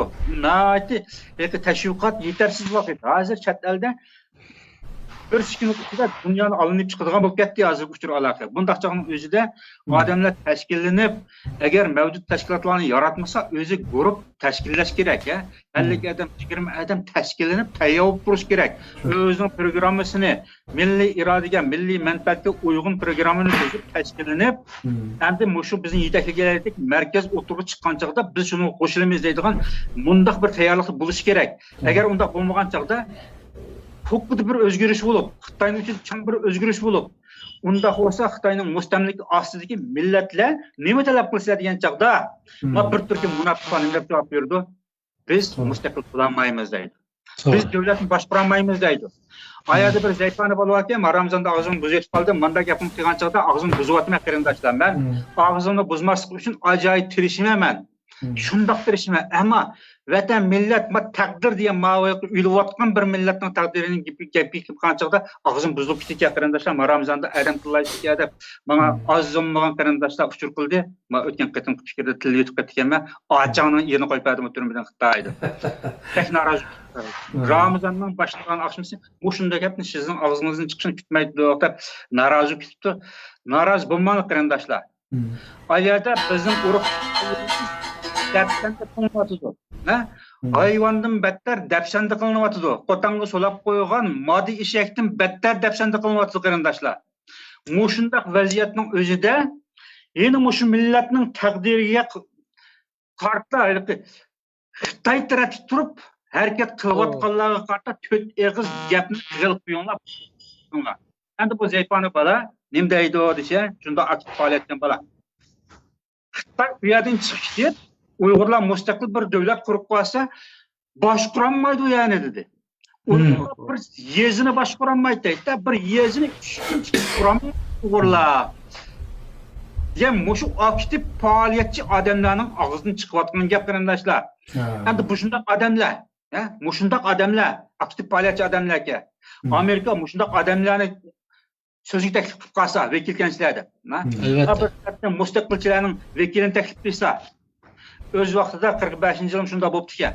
Mustaqilchilarning vakilidan qancha odam, avu Komendant tarafda turgan 7 viloyatdagi Aysolarninki agash kishilardan, mamkimlarning agash kishilardan qancha vakil deb taklif akilib, aşağıda koldurilib hammasini, andan keyin bu yoning o'zida bir aqlam biz vatandan ayrilmaymiz deb o'shunda qarorni etdik. 45-yili 7 ayının 1 günüsü, 45. 7 ayının 1 günüsü resmi kararını algan gün. Al 11 bitimini tüzgen gün, 1 ayının 2 günüsü tüzgen 11 maddesini, onun için koşucu maddelerini tüzgen. 7 ayının 1 günü resmi iki taraftan vekili topluşup, Gomindan'ın kullayılgan Eysa Guruhi, Yatti vilayatdan kelgan vekillar, andan Mao Sharqiy Turkiston Cumhuriyeti tarafdan hem Xitoyni qo'llaydigan vekillarimiz bor, hem mustaqillikni qo'llaydigan vekillarimiz bor. Yomon ojiz mustaqillik tarafdan tashabbus qilgan vekillar. Az, soni az. Aşağının o'zida biz vatanning birligini qutlaymiz, yani Xitoyni qo'shib vatan degan shular. 7 ayning 1 kuni 45-yil 7 ayning 1 kuni ana rasmiy qarorni elib Subhanallah. hükümet kurulgan Sharqiy Turkiston mustaqillik bayrog'i ep tashlangan kun. Qarindoshlar, endi hozir Şunu başkalar kılmatıda şu Uygur kılmatıda şu. Şu Uygur. Endi hozir yana, hozir shundoq bir payt kelib, endi bu Xitoylarni millionlab zar izvetibdi. Bak zar bo'lmay ketdi bu ishlar. Endi bu Xitoylar bak izvetibdi. Xitoylar hozir demokratiyaga o'tmoqchi. O'zini parchalanmoqchi Xitoylar. Endi Uyg'urlar sizlar qanday qilasizlar? Mushu Beijing bilan parchalanib Shanxay, Beijingni bir qancha o'lka, bizni sizlarniki rayonlar birlashib bir aşağıda federatsiya davlat qurib yashamsizlar yoki o'z oldingizga bir davlatni qurib mustaqil yashamsizlar deb so'rasa, bu mustaqilchilarning vakilini anneki mush faoliyat qilayotgan Xitoyparastlar vakillarini yig'ib opirdi u yerda. U yerda ovoz ko'pligi jazman mushu Xitoyparastlarning tarafdan ovoz ko'pligiga erishdi. Nurg'un hozir bo'lar. O'tgan yil butun dunyoga e'lon qilib turib Uyg'urlar avtonomiya talab qildi dedi Zaypanning NBC. Aynı bir Zaypane aşına dedi. Mening tashkilotim, men inson haqlari projesininkı politni qilgan adam. Amerikada mana pulni shunga bergan. Men faqat inson haqlari masalasini aşağıda Sharqiy Turkistonning o'zida Uyg'ur nima desin. Aşağının o'zida ezilayotgan, zulm tortayotgan Uyg'urlarning inson haqlari masalasini men aniqlab, shuni men sunadigan, inson haqlari xalqaro bayonnomalar, xalqaro tashkilotlarga tayyorlaydigan, rapor tayyorlaydigan odamman. Mening vazifam o mustaqillik yoki ma'muriy siyosiy o'rinda emas, xato so'rab qoldingiz mana savolni deyish kerak. Oshunda tarixdan buyon Xitoyning ichi va sirtlik Uyg'urlar avtonomiya uchun, tinchlik uchun kurashib kelyapti. Xitoylar mustaqilchi bo'lguncha deb tuhmat chaplab bizni mana yomon asirlik bordi deb oni tahrir mandat dedi. Endi mushundaq odamlar chiqib nima deydi desanglar, endi mana mustaqillik talab qiladigan tashkilotlar oz sonda, bularniki vakillari, rahbarlari favqulodda nufuzli odamlar emas, bular oz sonda hozir. Endi andaq faoliyat qilib zodi nima bo'lsin, pulimizni chiqarib oldi deydiganlar bor. 2018-yili mashhur Apandining aytgan bir falsafasi bor. Binoga o't ketdi, endi bu binoni qutuldiramizmi? Biz ichidagi odamni qutuldiramiz deb falsafa tuzib, biz binoning ichidagi odamni qutuldirishimiz kerak. Bino u kuyib ketsa hech nima bo'lmaydi dedi. Nima demak? Lagerdagi o'layotgan qarindoshlarni qutuldiraylik, vatanning mustaqilligi degan bunday gapni biz demay turaylik. Dedi shu vaqtda intayin ig'ir raddiya qilib, ismi ep turib, mana shu Facebookda, naq maydonda shunday qattiq raddiya qildim apandimga. Endi demak, yomon ko'p. Bu nurg'unlagan ziyolilar bor. Qancha minglagan doktorlar bor chet elda. Biz qat'iy o'qimayotgan. O'qib shunda pishib chiqib ketganlar bor. Bular rasmiy vaqt kelganda so'z egisi bular o'tirib qolaydi. Vekil bo'lib qatnasha oladi. Palani kasbning professori, Pistani fanning atalmış doktori, daniq odamlar bo'lib turib, hatto demokratik zot turib vekil qatnashib, ovoz berib ular biz mustaqil bo'lsak, u yana boshqara olmaymiz. Uyg'urlarning ichida terrorchi, radikallar yamanchiq, islomchilar yamanchiq. Biz ma bilimizni egib Allohga sajda qila olmaydik. U yer bu tang o'ynagan bilan. Islomchilar hokimiyat peshiga chiqib qolsa, bizga u yer demokratik huquqni bermaydi. Shuningdek, u yerdan ayrılib kelsak bo'lmaydi. Biz Xitoyning qo'lida turib demokratiyaga o'tib, rasmiy biz pishib yetilmagichilik Xitoydan ayrılib ketib qolsak, biz o'zimiz yeb ketamiz. Afg'onistonga o'xshash, Suriya xalqiga o'xshash o'zimizni yeb ketamiz biz. Radikallar yamanchi hozir Suriyada radikal bo'lib ketdi, minglagan Uyg'urlar. Bularning o'zi kirib qolsa, hokimiyat peshiga chiqib qolsa, yoki bo'lmaydi, hokimiyat peshiga chiqmasimi, ashular bisib kirib, bizning davlatimiz vayron qiladi. Biz boshqara olmaymiz. Bizda kuch yo'q, tajriba yo'q, u yo'q, bu yo'q, hech nima yo'q, nima yo'q deb turib bular buni rad qiladi qarindoshlar. Shuning uchun deyman men bu xulosani chiqarsam, Uyg'urlar zodi tashkillanishi kerak. 1000 təşkilat gəlsin məyli. Doğru. 10 Uyğur, 20 30 Uyğur hər bir rayon, hər bir məhəllədə bir grup şəkillendiriş gerek ki, müstakillik xitapnaməsi bilan çıxıb özü rəhbər sayılıb tayyor oturuş gerek. Vaxt kelgan çağda çoğ mərkəzdəki çağırgan çağda umumyüzü qatnışıb yüzlügən, qancha yüzlügən vekillərni chiqarish gerek. Ben bu şunu tavsiye qilmoqchiman. Doğru. Rahmat. Mana boshqa ikki qarindishimiz fikr qatnashishdan burun yana bir qarindishimiz telefon qilibdi, telefonda qatnashaydi. Avval bu qarindishimizni o'ylig'ini qisqacha anglab bilsak, anadagi mashkalarning fikrini olsak. Assalomu alaykum. Evet. Qani so'zlar. Assalomu alaykum. Ekrandagi barliq qarindoshlar, barliq qarindoshlar. Sizlarningki ekranlar orqali dunyoning har qaysi yerdagi Uyg'ur qarindoshlarga salom. O'zimniki qisqagina fikrimni o'tirg'a sunmoqchiman. Biz Uyg'urlarni bir gavda sansak, biz Uyg'ur xalqining mustaqillik inqilobi uchun kurash qilib, oldingi safga o'tib, jonli kurash qilishga tayyor bo'lgan har qaysi organlar, o'xshamagan tashkilotlar, har qaysi organlar va inson badanidagi organlarga o'xshasa, hamma organninki o'ziga tushib, o'ziga xos funksiyasi, xizmat iqtidori bo'ldi. Hamma organlar, hamma tashkilotlar o'zi bilan bir-birisiga chin bog'langan funksiyalar bilan butun bir gavdani tashkillab, xalqning mustaqilligining reallik eshishiga turtki o'ynaydi. Ammo hozir yuqorida qarindoshlar aytganga o'xshash dunyo Uyg'ur qurultiyi garchi atalmish butun dunyodagi Uyg'urlarning vakili sifatida shakllanib turgan bir qurultay bo'lgan bilan bu qurultayga a'zo bo'lib kirgan ko'pincha xalq ammasi, ko'pincha vatanparvar qarindoshlar 4 yoki 5 rab kisilininki soyasida o'zining nima ish qilayotganini bilmayotdi. Bu dunyo Uyg'ur qurultiyining misolga bir gavdining cho'ng mingisi deb olsak, bu shu cho'ng mingining o'zida 4-5 ta rab hujayrasining borligini mushu munbarda o'tirib so'zlayotgan durustni haqi so'zlayotgan qarindoshlar avom xalqqa iç bir vakti bu reallik bunun işinle qarindoshlar. Qachon biz şu dünya Uyghur qurultayının beshig'i kirib 4-5 tane raq hujayrasini tozalab chiqib bir butun gavdani pokizlamaganga qadar bizning Uyg'ur millatining hayot mamatlik ko'rishininki natijasi qorong'ulikdan zavollik yurilishi mumkin. Bu nihoyatda muhim halqa qarindoshlar Şunlarki qolgan har qanday tashkilot, har qanday organlar mustaqillikni targ'ib qilgan, mustaqillik tug'ini egiz ko'tarib olganlar aman bir-birisi bilan zich bog'langan funksiya gavdasini qurib chiqadi. Ammo hozir butun gavdaning bosh o'rni bo'lgan, bosh cho'ng mina hammani tanishaydi. Shu o'ringa rab paydo bo'ldi qarindoshlarim.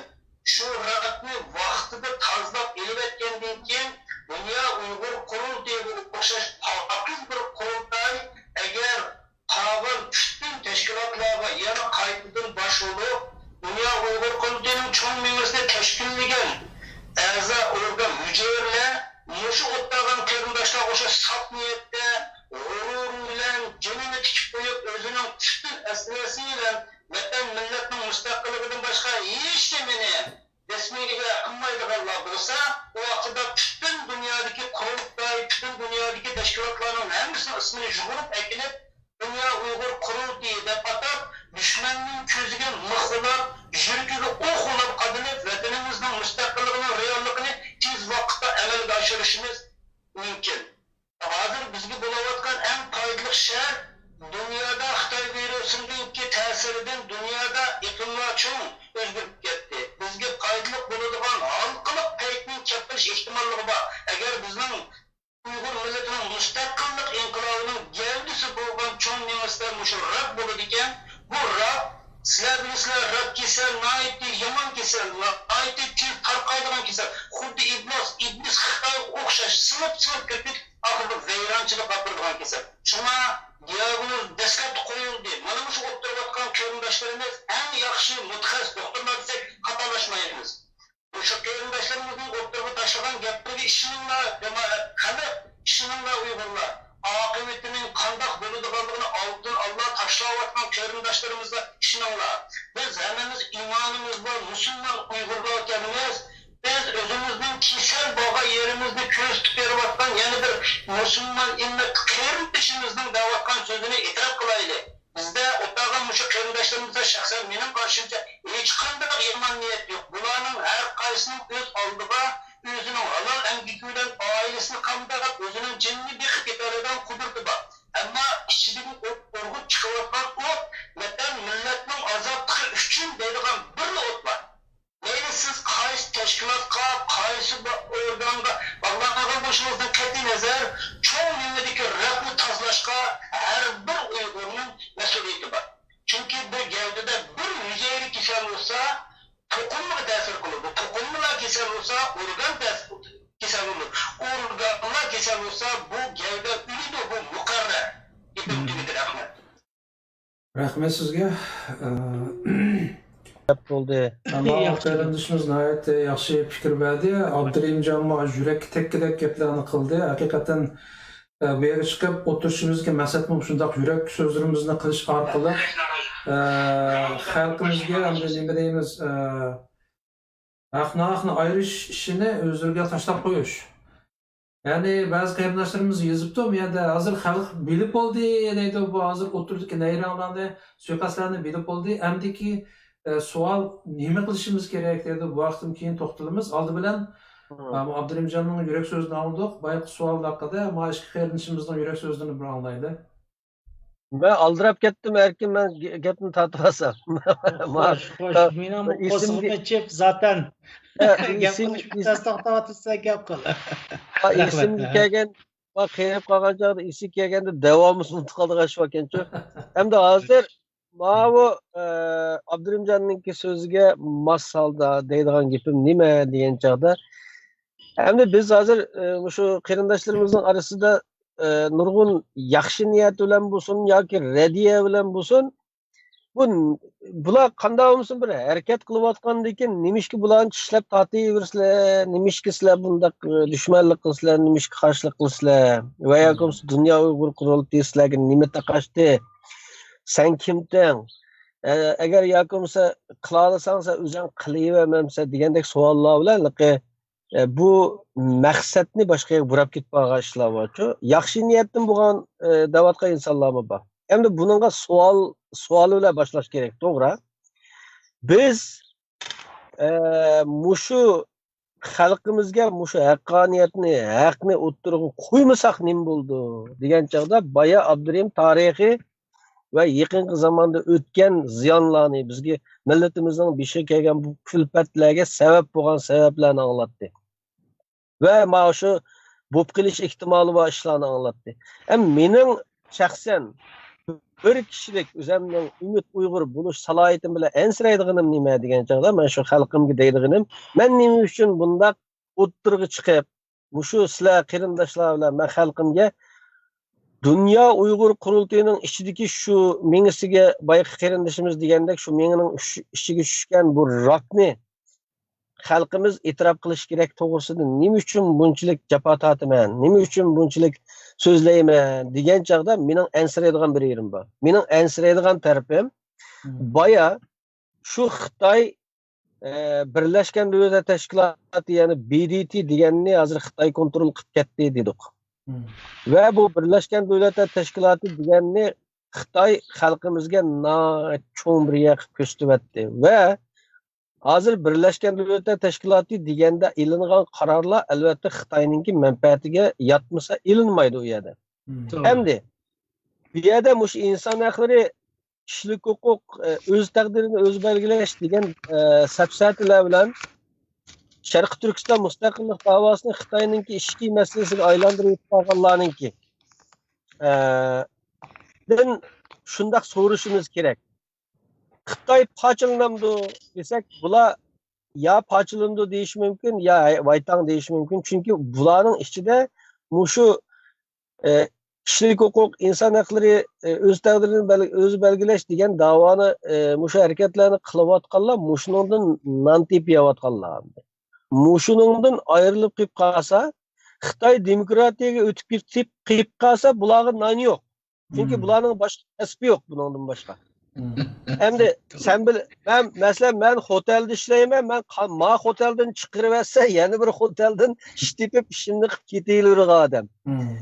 Endi ma ishni qilayotganlar bir turkum shu bir nechisi buningda Muşundan ayrılıp kıyıp kalsın ne bulduğunsa Xitay demokratiyaga o'tib, Xitay demokratik bir sistemga o'tib ketib qiyib qalsa, bularninki boshqa bir kasb tepish kerak.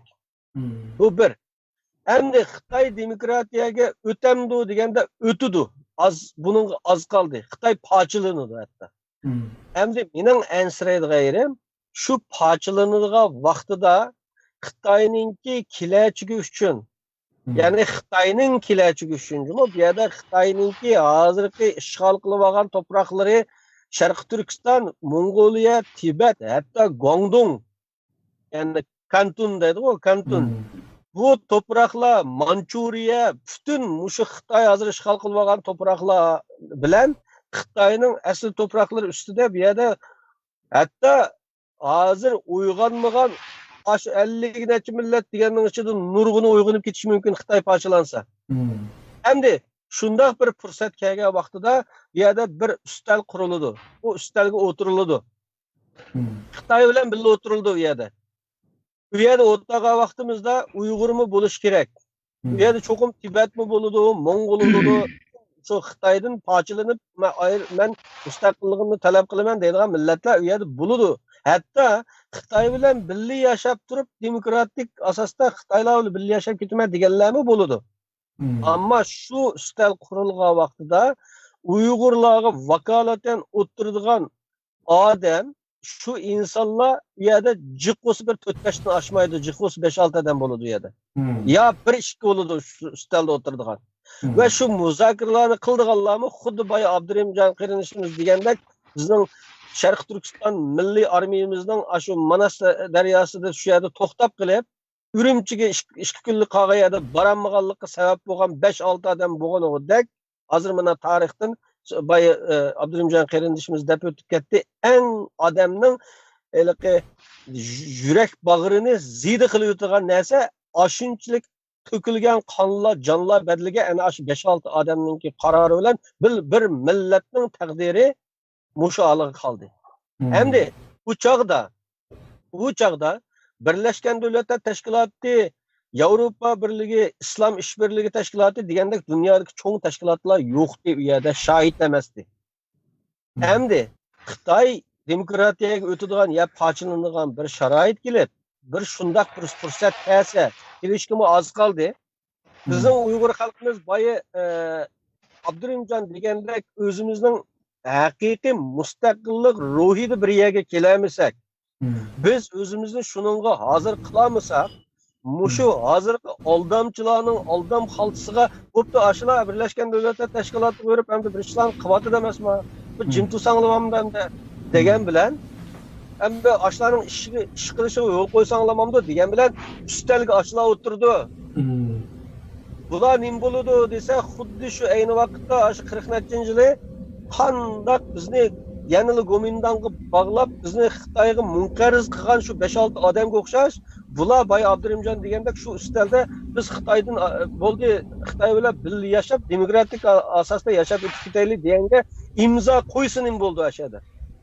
İmza qo'ygan aman nim bo'ldi degan chaqda endi mana Xitoy Birlashgan Davlatlar Tashkiloti deganninki kuchini ko'rsatdi u chaqda. Chunki Birlashgan Davlatlar Tashkiloti ayaga shohid bo'lib shohid.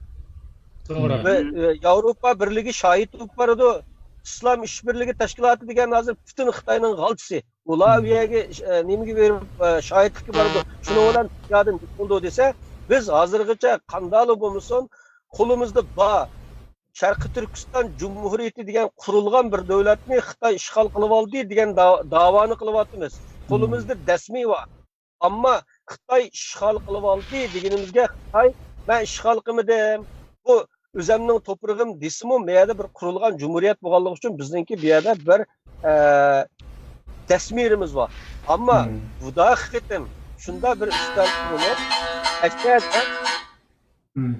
Agar buda bir üstel qurilib, shundaq bir üstelda imzo atadigan bo'lsa, bu imzoda nurg'un cho'ng tashkilotlar, dunyoviy tashkilotlar shohid bo'ladi.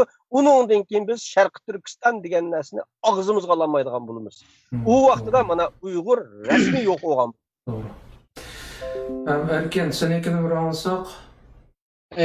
Men jiq to'xtalmayman. Men deyotgan so'zlarimni men ko'z qarashim do'stlarimiz bilan o'xshash asosan. Endi meningki bu yerda qistirib qo'ydigan bir narsam qaysi desa, Abdurahimjonning bu yerda so'zlagan so'zda ikki nuqta bor bizning bu temamizda. Ya'ni millatning ichida chuqum biz bo'layli, boshqalar bo'lsin, haq so'zlaydigan insonlar Boy Abdurahimjon degandek tarixdan buyon bo'lib kelgan, ammo oz bo'lgan. Shuning uchun haqiqatning mevasi tatliq bo'lgan.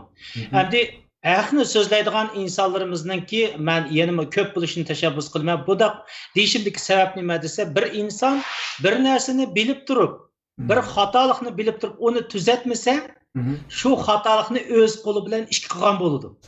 Buni hozir biz ko'zimizda ko'rilayotgan masalan BDTdan natija chiqmaydiganligi, bu mustaqillik bilan bu masala kelgan chaqda nozik masala kelgan chaqning o'zida yanada sukut tutsak, haq tarafni tutmasak, o'rganmasak, izlanmasak, yana berib turib nohaqqa shohid bo'lgan bo'lamiz. Nohaqqa shohid bo'lganlikning o'zi Xitoyga yantayoq bo'lgan bo'lamiz. Bu yerda o'tirib o'zimizning milliy mustaqilligimizni yo'qotgan bo'lamiz. Endi ikkinchidan Abdurahimjon bu yerda mayli qanday bo'lsin insonlar tashkillanishi kerak dedi. Nayt to'g'ri gap qildi. Nayt to'g'ri gap qildi. Shart bu yerda mustaqillik ideyasi bo'yicha qanchadan bo'lsin shunchadan tashkillanishi kerak. Masalan, mening bunga oddiy bir dehqon tili bo'yicha bo'lgan misolim. Masalan, mana shu mening uyimda uchimiz mush turayotgan to'rtimiz o'tirib, masalan, ota bir jangchi, jang qilib kelgan odamlar deylik. Jang qilib biz yetishgan bir askar. Ammo biz bu uyimizda qurolimiz bor, hamma narsamiz bor, o'ltadik. Tashqirdan bir narsaninki masalan bir yoki bir yo'lbos bir narsa vahshiylik bilan etilib kirdi deylik. Etilib kirdi deylik. Mushyaning o'zida yo'lbosning etilib kirganini bilmasak, bizning qurol palon pukini bo'lsa-mu azod muntish bo'lsak, garantiya beramanki, to'timiz to'tiga qochimiz. Agar to'timizda baş yo'lbosning kirdig'ini biladigan bu shapi uchur bo'lgan vaqtimizda qurol bo'lmasa-mu tayyorlik bilan turamiz. Tayyorlik bilan turgan vaqtimizda u kirganga tayyorlik degan tayyorlik uning bilan vahshiylik bilan etiladi. Bu yerda bu qarshilish orqali endi bu yerda natija kelib chiqadi. Shuning uchun men millatimga deydiganim Xudo Abdurahimjonga o'xshash millatimiz qaysi tashkilotni xohlasin, ammo mustaqillik degan bu asosliq program bo'yicha qancha bo'lsa qanchadan tashkillanish kerak, buni uyish kerak. Buniga bu yerdan umid mutafatib ketdi. Ko'ni tarixdan masalan men o'tganda xabar oldim. Xabarda Hong Kongningki o'sha inson huquq qonun loyihasini ma'qullashdan avval Amerika hukumati kimlarning so'zini olgan bilamsizlar? Jungo bilan birlashadiganlarning so'zini olgan. Hong Kong mustaqil bo'lganlarning so'zini olgan. Endi bu yerda demokratik sistem bo'lgan har turkumdagi mustaqilchilar, Xitoy bilan bo'ladigan, ayrim mustaqil bo'ladigan, Angliyaga qo'shilib ketishni xohlaydigan mushlarning hammasini kelib o'tirib so'zni anglab o'tirib, endi buning qarta o'tirib masalani xulosa chiqargan.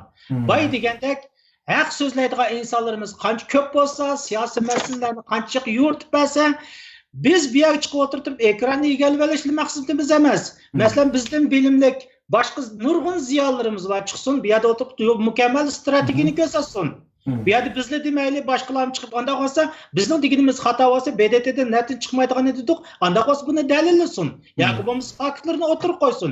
Yetarki millatimizni qancha jiq bo'lsak jiq bo'layli, mustaqillik yo'lida. Da'vo qancha hozir qisqa yo'l bilan bu yerda o'tirib o'zimizning mustaqillik yo'liga yetaydigan yo'llarda millatimizdan da'vo boshqa insonlar bo'lsin, bilimli insonlar bo'lsin, haqqa kirish kerak. Buni millatga chuqur tashviq qilish kerak.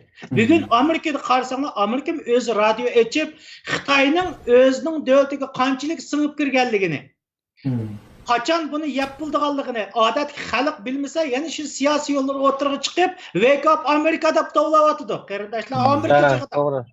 Xitoy bizni ma sistem bilan yeb ketadigan uyg'uninglar deyotdi. Anda qo'ygan bo'lsa, biz bir ezilayotgan 70 yildan bir ezilgan Sharq Turkiston davlatimizni qurimiz deydigan insonlarning har qanday insonlarning bu yerda haq so'zli kelgan chog'da haq so'zlash sahib so'z qilish nimasiga ega. Endi eng oxirida 1 minut meni deydigan gapim bu yerdan qarindoshlarimiz deb o'tdi. Yana men ba'zi siyosiy yo'llarning so'zlarini anglayapman. Siyosiyalarning so'zlarini anglasak, Xitoy g'alaba qilib qolsa, mandaq qilish mumkin, qilib qoldi.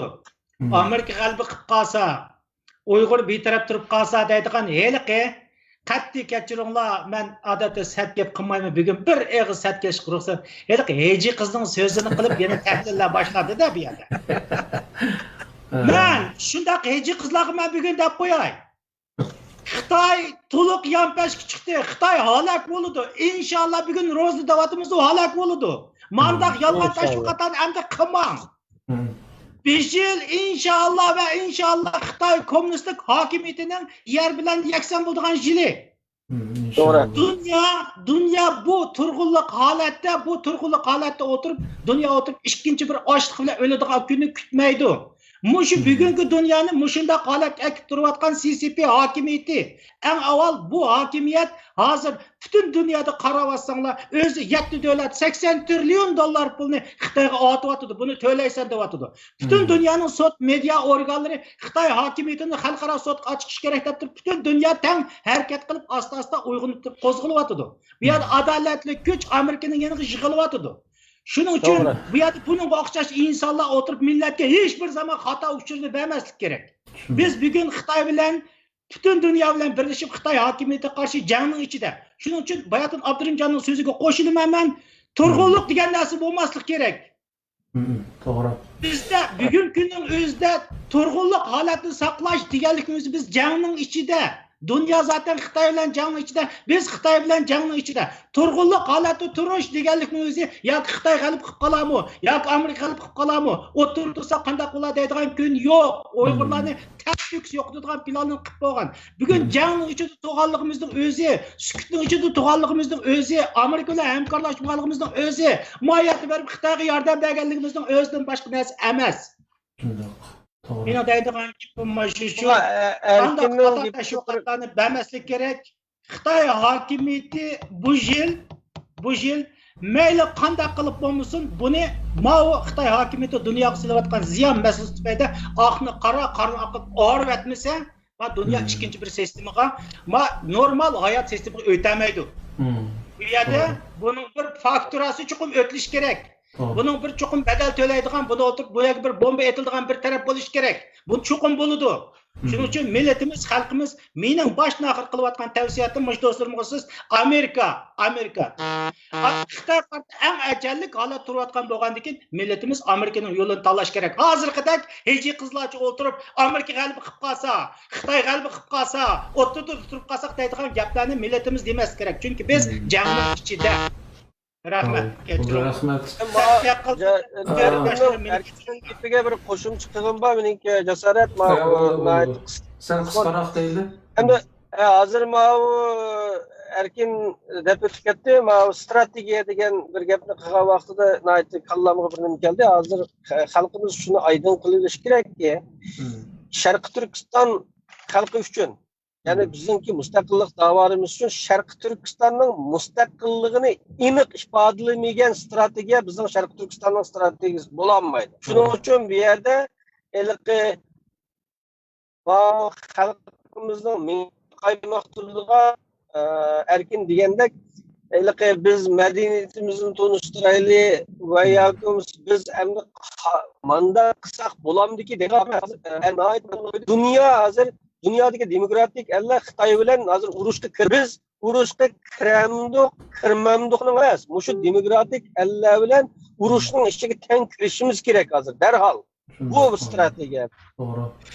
Amma yerda rahmat qarindoshlarim, yurak so'zlaringlarga nihoyat o'g'illik qildinglar bugun.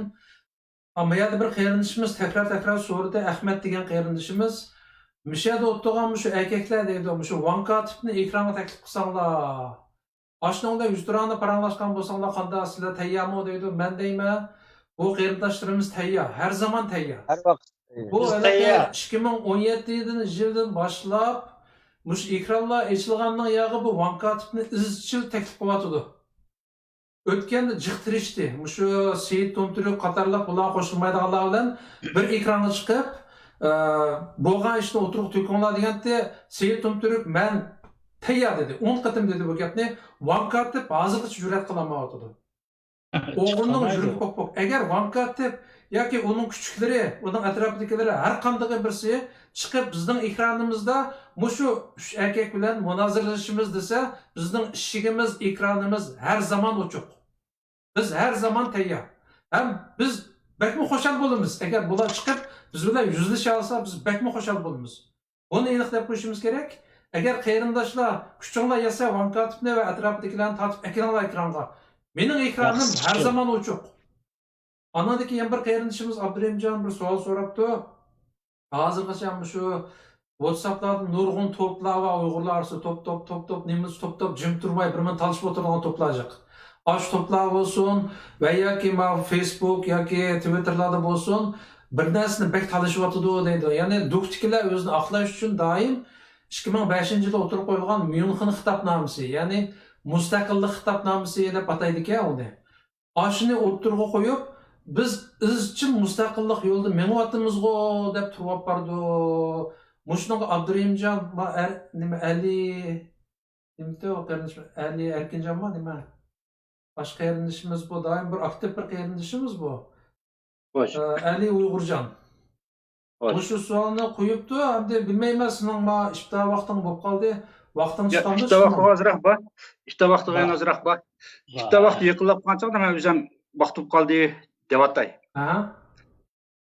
Endi mana shu oyliqi xitobnoma batil ilqi bir yumor va g'o'ljining bir yumori va bu yumorni azroq misol qilay.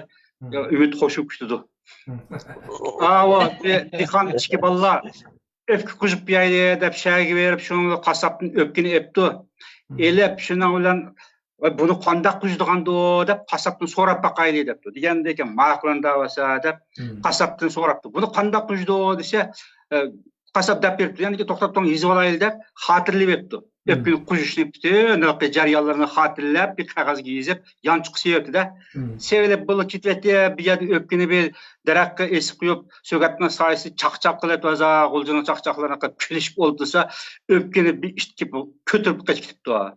Öpkini ep kaç ketgandan keyin adaş yeni biz qo'yib, "Va adaş öpkini ep qaçdi, ep qaç yeshinib qilolmaydi, quzdiga yeri yanchiqda" deb.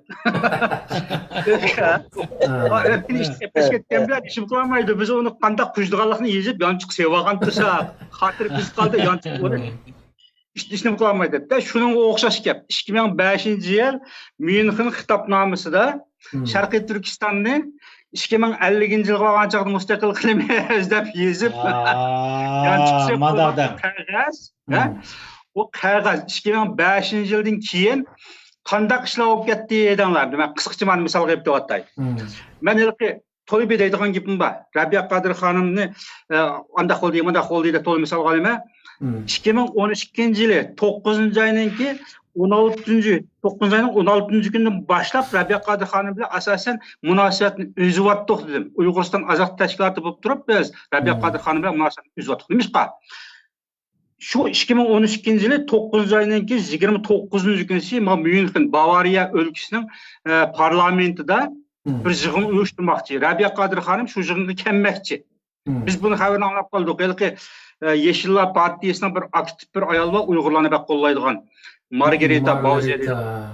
Mushu ayolning o'zi bu yig'in to'g'riliq o'ziniki Twitter nimalarda uchur e'lon qildi, uchur yozibdi. Onu biz qo'lga tushgandan keyin uni ko'rib, shuning bilan bu yig'in xatarlik yig'in dedik. Yana birisi qurultayning ichida qanday bir voqea chiqmoqchi. Buning uchurini bildik. İki uçurunu bilgandan keyin Rabiya Qodir xonimga telefon qildik. Rabiya Qodir xonim o'chog'ning o'zida Gollandiyada dedi. Telefon qilib, Rabiya Qodir xonim Gollandiyadan kelmay, sizlar Amerikaga ketsa dedi. Voy men kelaman dedi. Anda buni dedi, kelmislar dedi. Keyin Belgiyaga ketibdi. Belgiyadan Yevropa parlamentida bir qilgan ish bor-ku, uni qilib etib, yana Myunxenga keldik. Uni anglab Belgiyaga telefon qildik. Seyittim Turkka telefonni biringiz desak, o yendiki odam bermedi. Şunu Rabia Qadir xanım yetkizgan var. Münxen'e kelmesin bek ağır xatarlı çıkıdı. Ama Rabia Qadir xanım geldi. Birinci xatarlığın boldu deseler ki Kurultayın işxanasında pilolab uğurlaştırıp koygan mümkün ortaqmaq olub bu zərbi oldu.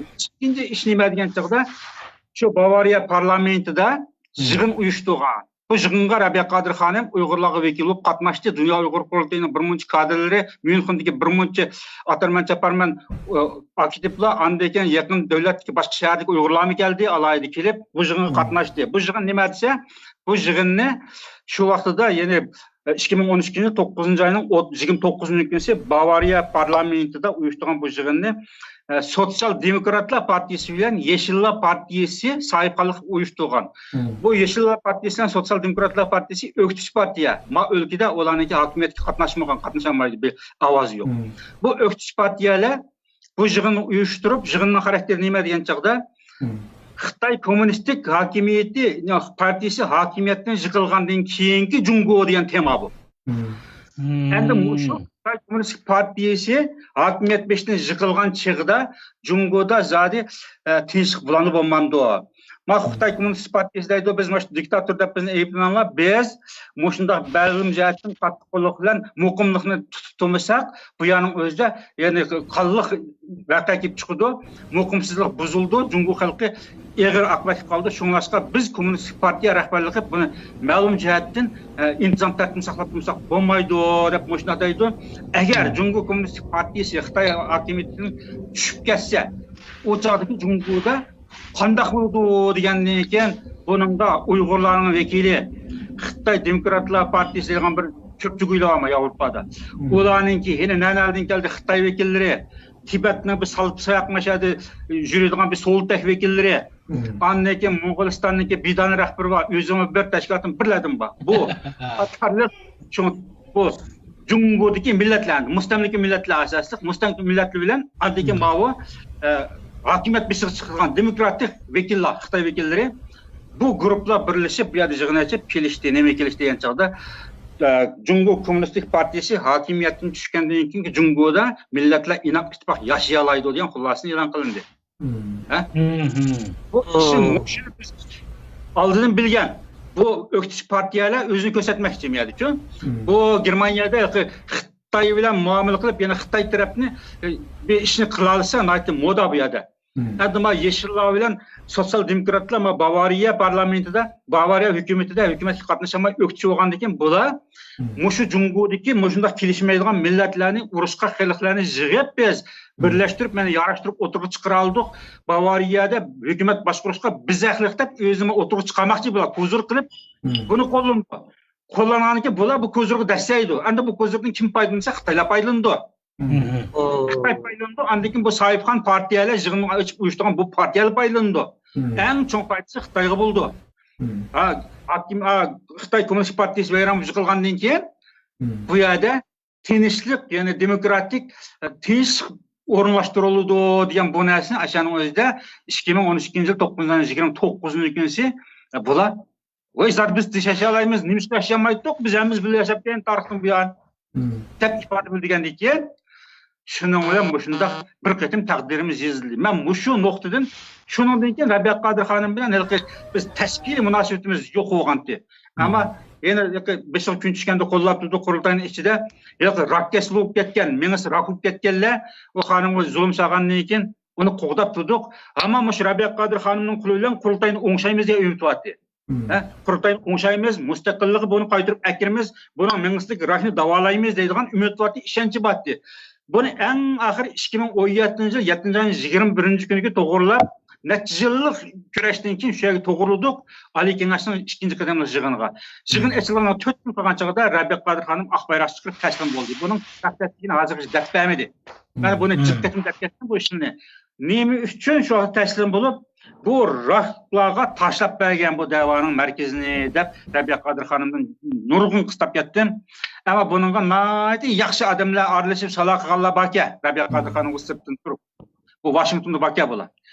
Ikki odam nayt niqitga. Yana bir dona kishimi aralashib kelgan mo'tabar, u kishining ismini demayman, hech qachon ismini demayman, ammo Muşuna boğan. Ada birisi Rabia Kadir Hanım'ın üstüne Mersiye yazdı. Naati kanlaştırıp ana deb turib Mersiye yazıp atdı. Şu vaqtın özüdə Rabia Kadir Hanım'ni Akbayrak çıkırışqa bu davani rak kesiligi taşlap berishga naati ilmi, pak bilan kuch chiqargan shundaq bir kishilar hozir Rabia Kadir Hanımga ona deb turib tugmas bir doston yazib atdi. Maqtab, madilab, tugab ham Rabia Kadir Hanım yoki ishini qilolmaydigan qilgan chaqda Benim özünü hem de bir kahramanlığın yenideki bir şahsiyet göstermek. Demek kardeşler, endi şu ki bizdeki bu işlerimizde bu ketim bu ötken aldığımızın çok. Şu Xitaylarınki demokratiyaga ütüp kalsa, komünizm yok alsa Xitayda, şu ötkinci devre kandak buldu. Ötkinci devreden keyin kandak hakimiyet, kandak sistem ya şekillendi. Milletlemesi kandak el buldu degan chaqda elbette mushu Xitoy perestlerini chaqirdi. Xitoy perestlerinin vekillerini chaqirdi. Endi keyin mustaqillikchi deydigan, mustaqillik talab qilamiz deydigan vekillerini chaqirishi mumkin. Ama ala o bir muncha odamni apamaydi ya, kuchli odamlarni apirdi. Vekil xarakterlik odamni apirdi. El avvalo erkin kendisimiz degan o'xshash Hong Kong masalasida har qaysi vekillar apirib shu bilan fikrlash degan o'xshashli ish. Endi qarindoshlar bu til quradigan ish emas. Ali Uygurcan kardeşimizdeki sualıga verilen cevap maç şu. Hele ki 2005 yıl biz kitaplarımızı yazıp koyduk bu diye hesaplanmaydı. O Olcunun özde 44. yıl 11. ayının 12. günü Şarkı Türkistan Müstakil Cumhuriyeti hükümetini kurup yezip, yançık seplayıp durup 30 bin askerini, kurallık askerini, muntizim askerini yeteklep berip Manastiriyası bizi kapıp toqtup durup 3 tane azdakinin özü berip Ürümçiге Sovet konsuluğu berip durup bizni yaraştırıp yaptığını biz urus kısa bombaydı dep durup devletin setip atkan. Şu vakitin özde Müslümanlıqan xalqimiz Qurban bergen devletini kurmayız, Xitayni qo'llab chiqirmayız dep. 30 ming dana muntizim devlet armiyasi batdi. Hem devletning mustaqillik xitobnomalari, programmalari, devletning dokumentlari yanchiqdi batdi. Yezib saqlab qo'ygan. Ammo ular qanday qildi oxirida? O devletni bekor satdi. Endi bu 2005 yılı yezib kelsa, hamon bekini biz 2050 yıl bo'lgan chaqda Sharqiy Turkiston mustaqil qilamiz desa, o strategiyasini o'tgan qatim dedi qo'yildi. Uyg'urlarningki davosida tashkilotlar strategiya bormi degan bir suhbat o'tkazdi. Strategiya yo'q. Atızı koygan strateji emas, o arzu, o yalgan plan. Endi Xitoy 2030 yılga borgan chaqda demokratiyaga o'tdi. Bu Xitoy Demokratlar Partiyasining 99 e'lon qilgan xitobnomasi 2030 yil bo'lgan chaqda demokratiyaga o'tdi. 2050 yil borgan chaqda andan Tibet ya'ni ichki Mo'ng'ullarningki avtonomiyasi to'g'riliq muzokara qilindi deb shu vaqt bayonot e'lon qilgan Xitoy 99 yili. Uyg'ur chiqqanda Şununla maslashtirib 2050 yil bo'lgan chaqda Sharqiy Turkiston o'z taqdirini o'zi belgilash prinsipi bilan mustaqil bo'ldi deb biz qo'ygan o Latavo. Javobim shu qarindoshlar. Manda narsalar bu WhatsApp'da bir necha g'olchilar bor. Aşı nomerlerini o'zgartib turib, ovozini o'zgartib turib, guruhni yo'tkilib turib, aşı o'nlagan WhatsApp guruhlari tashkil qilgan sanoqli bir qancha g'olchilar bor. G'olchilar mushunda qo'pponchilik qildi. Buna aldırmalı qarindoshlar ishonaman da gapga 2005 yil mustaqillik xitobnomasida nemlab yozgan 2050 yil bo'lgan chaqda biz Sharqiy Turkiston mustaqil qoldi o'z taqdirini o'zi belgilashlarda biz qo'ygan narsa. Endi 2050 yil bo'lsa adam plan daviyada 2050 yilgacha qancha nasl almışıdı degan chaqda buni hisoblasak 2050 bo'lgan chaqda qolgan Uyg'urning nüfusi qanchalik qoladi u yerda? Qolsa Uyg'ur yo'qolib bo'ladi degan gap. Asas jihatdan mengisi Uyg'ur, qalbi Uyg'ur qolmaydi u yerda. Qolmagandan keyin nima ish qiladi desa, referendum qilamiz deydi. Demokratiyaninki bir uslubi. Referendum qilgandan keyin u yerda Xitoy nüfusi eng kuchli nüfus bo'ladi u yerda. Shuning bilan ba Uyg'urlarmi, bura Xitoy mengisi kirib ketgan Uyg'ur bo'ldi u yerda. Shuning bilan qaytadan Sharqiy Turkiston to'liq Xitoyninki ishg'oliga o'tdi degan gap. Demak, bu strategiya o'zida bir ihanat chiqib turdi bularninki davatgan shu strategiyasidanmi? Şu millet aldap maşına qaymoq turib tutib turgan gap. 2016 yil Shotlandiya qanday bo'ldi? 2016 yil Shotlandiya mustaqillik referendum qildi. Qilgandan keyin mustaqil bo'lmaymiz degan ovoz ko'p bo'ldi.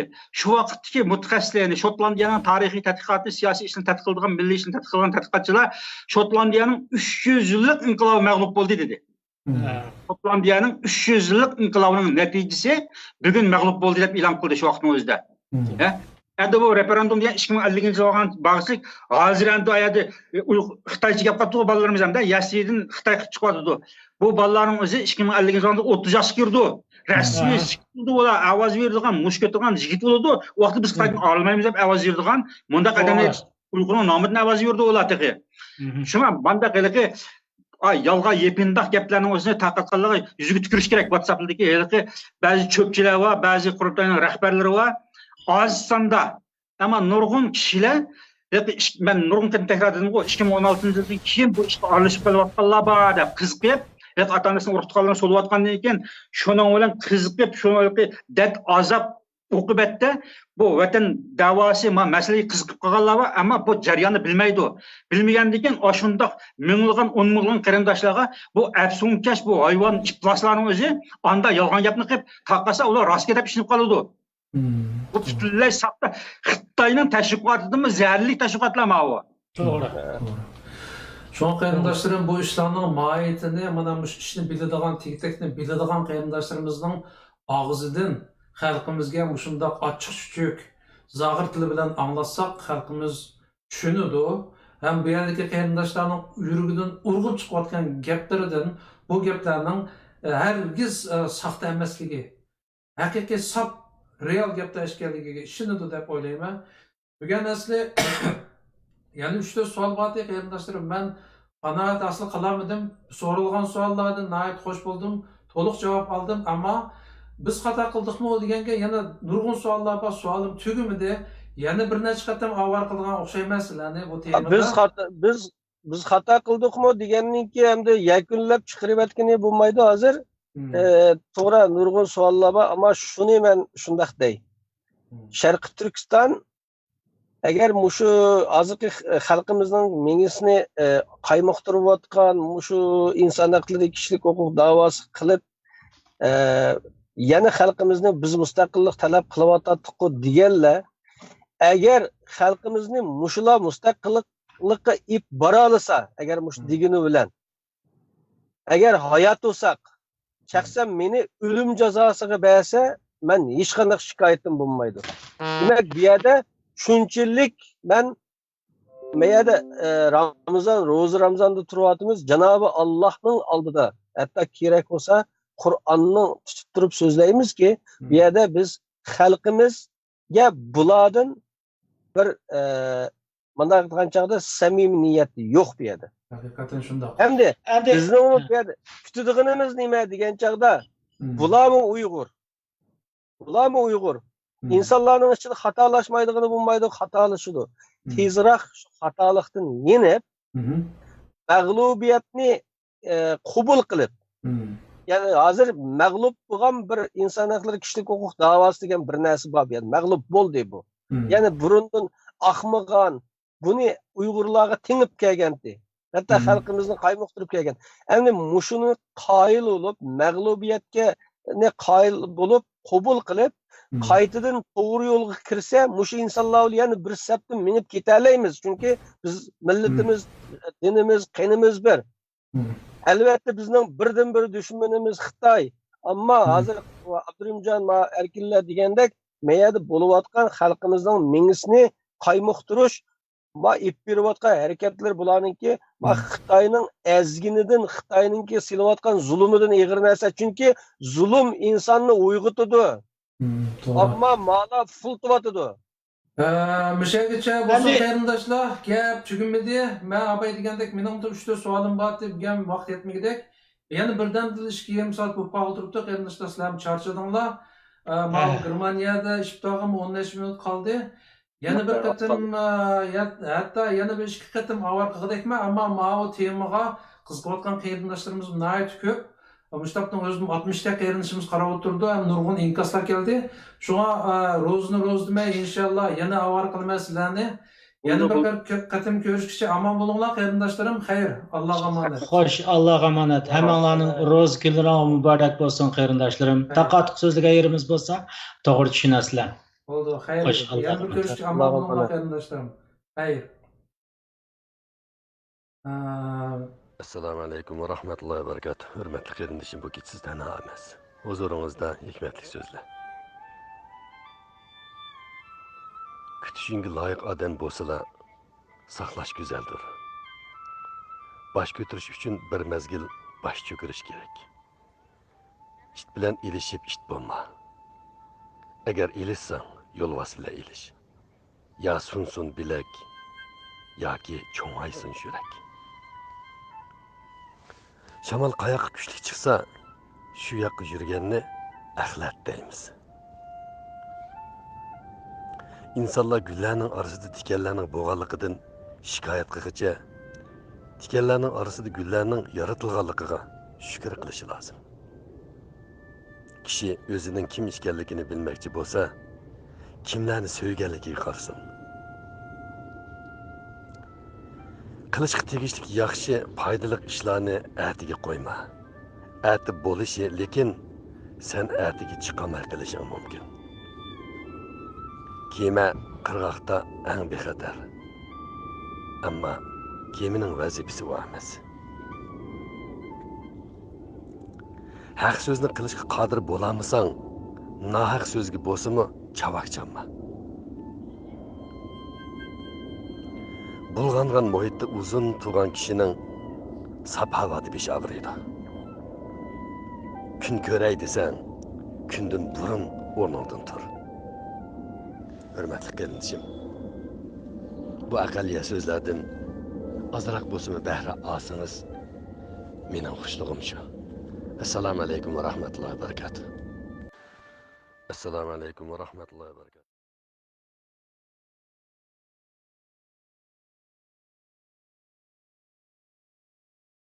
الرسول بما أنزل إليه من ربه والمؤمنون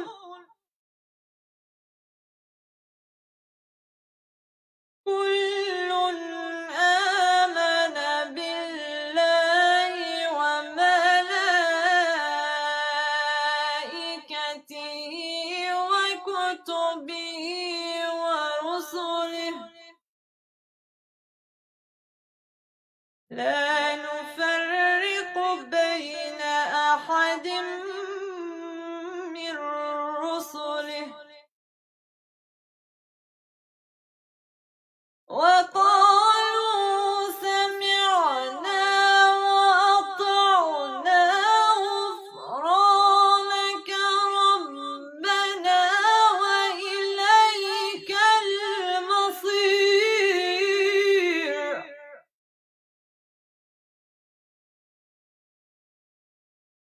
لا يكلف الله نفسا إلا وسعها لها ما كسبت وعليها ما اكتسبت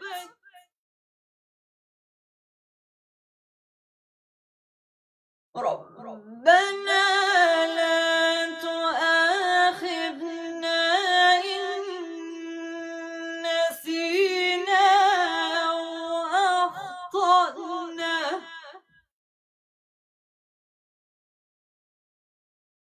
ربنا ولا تحمل علينا إصرا كما حملته على الذين من قبلنا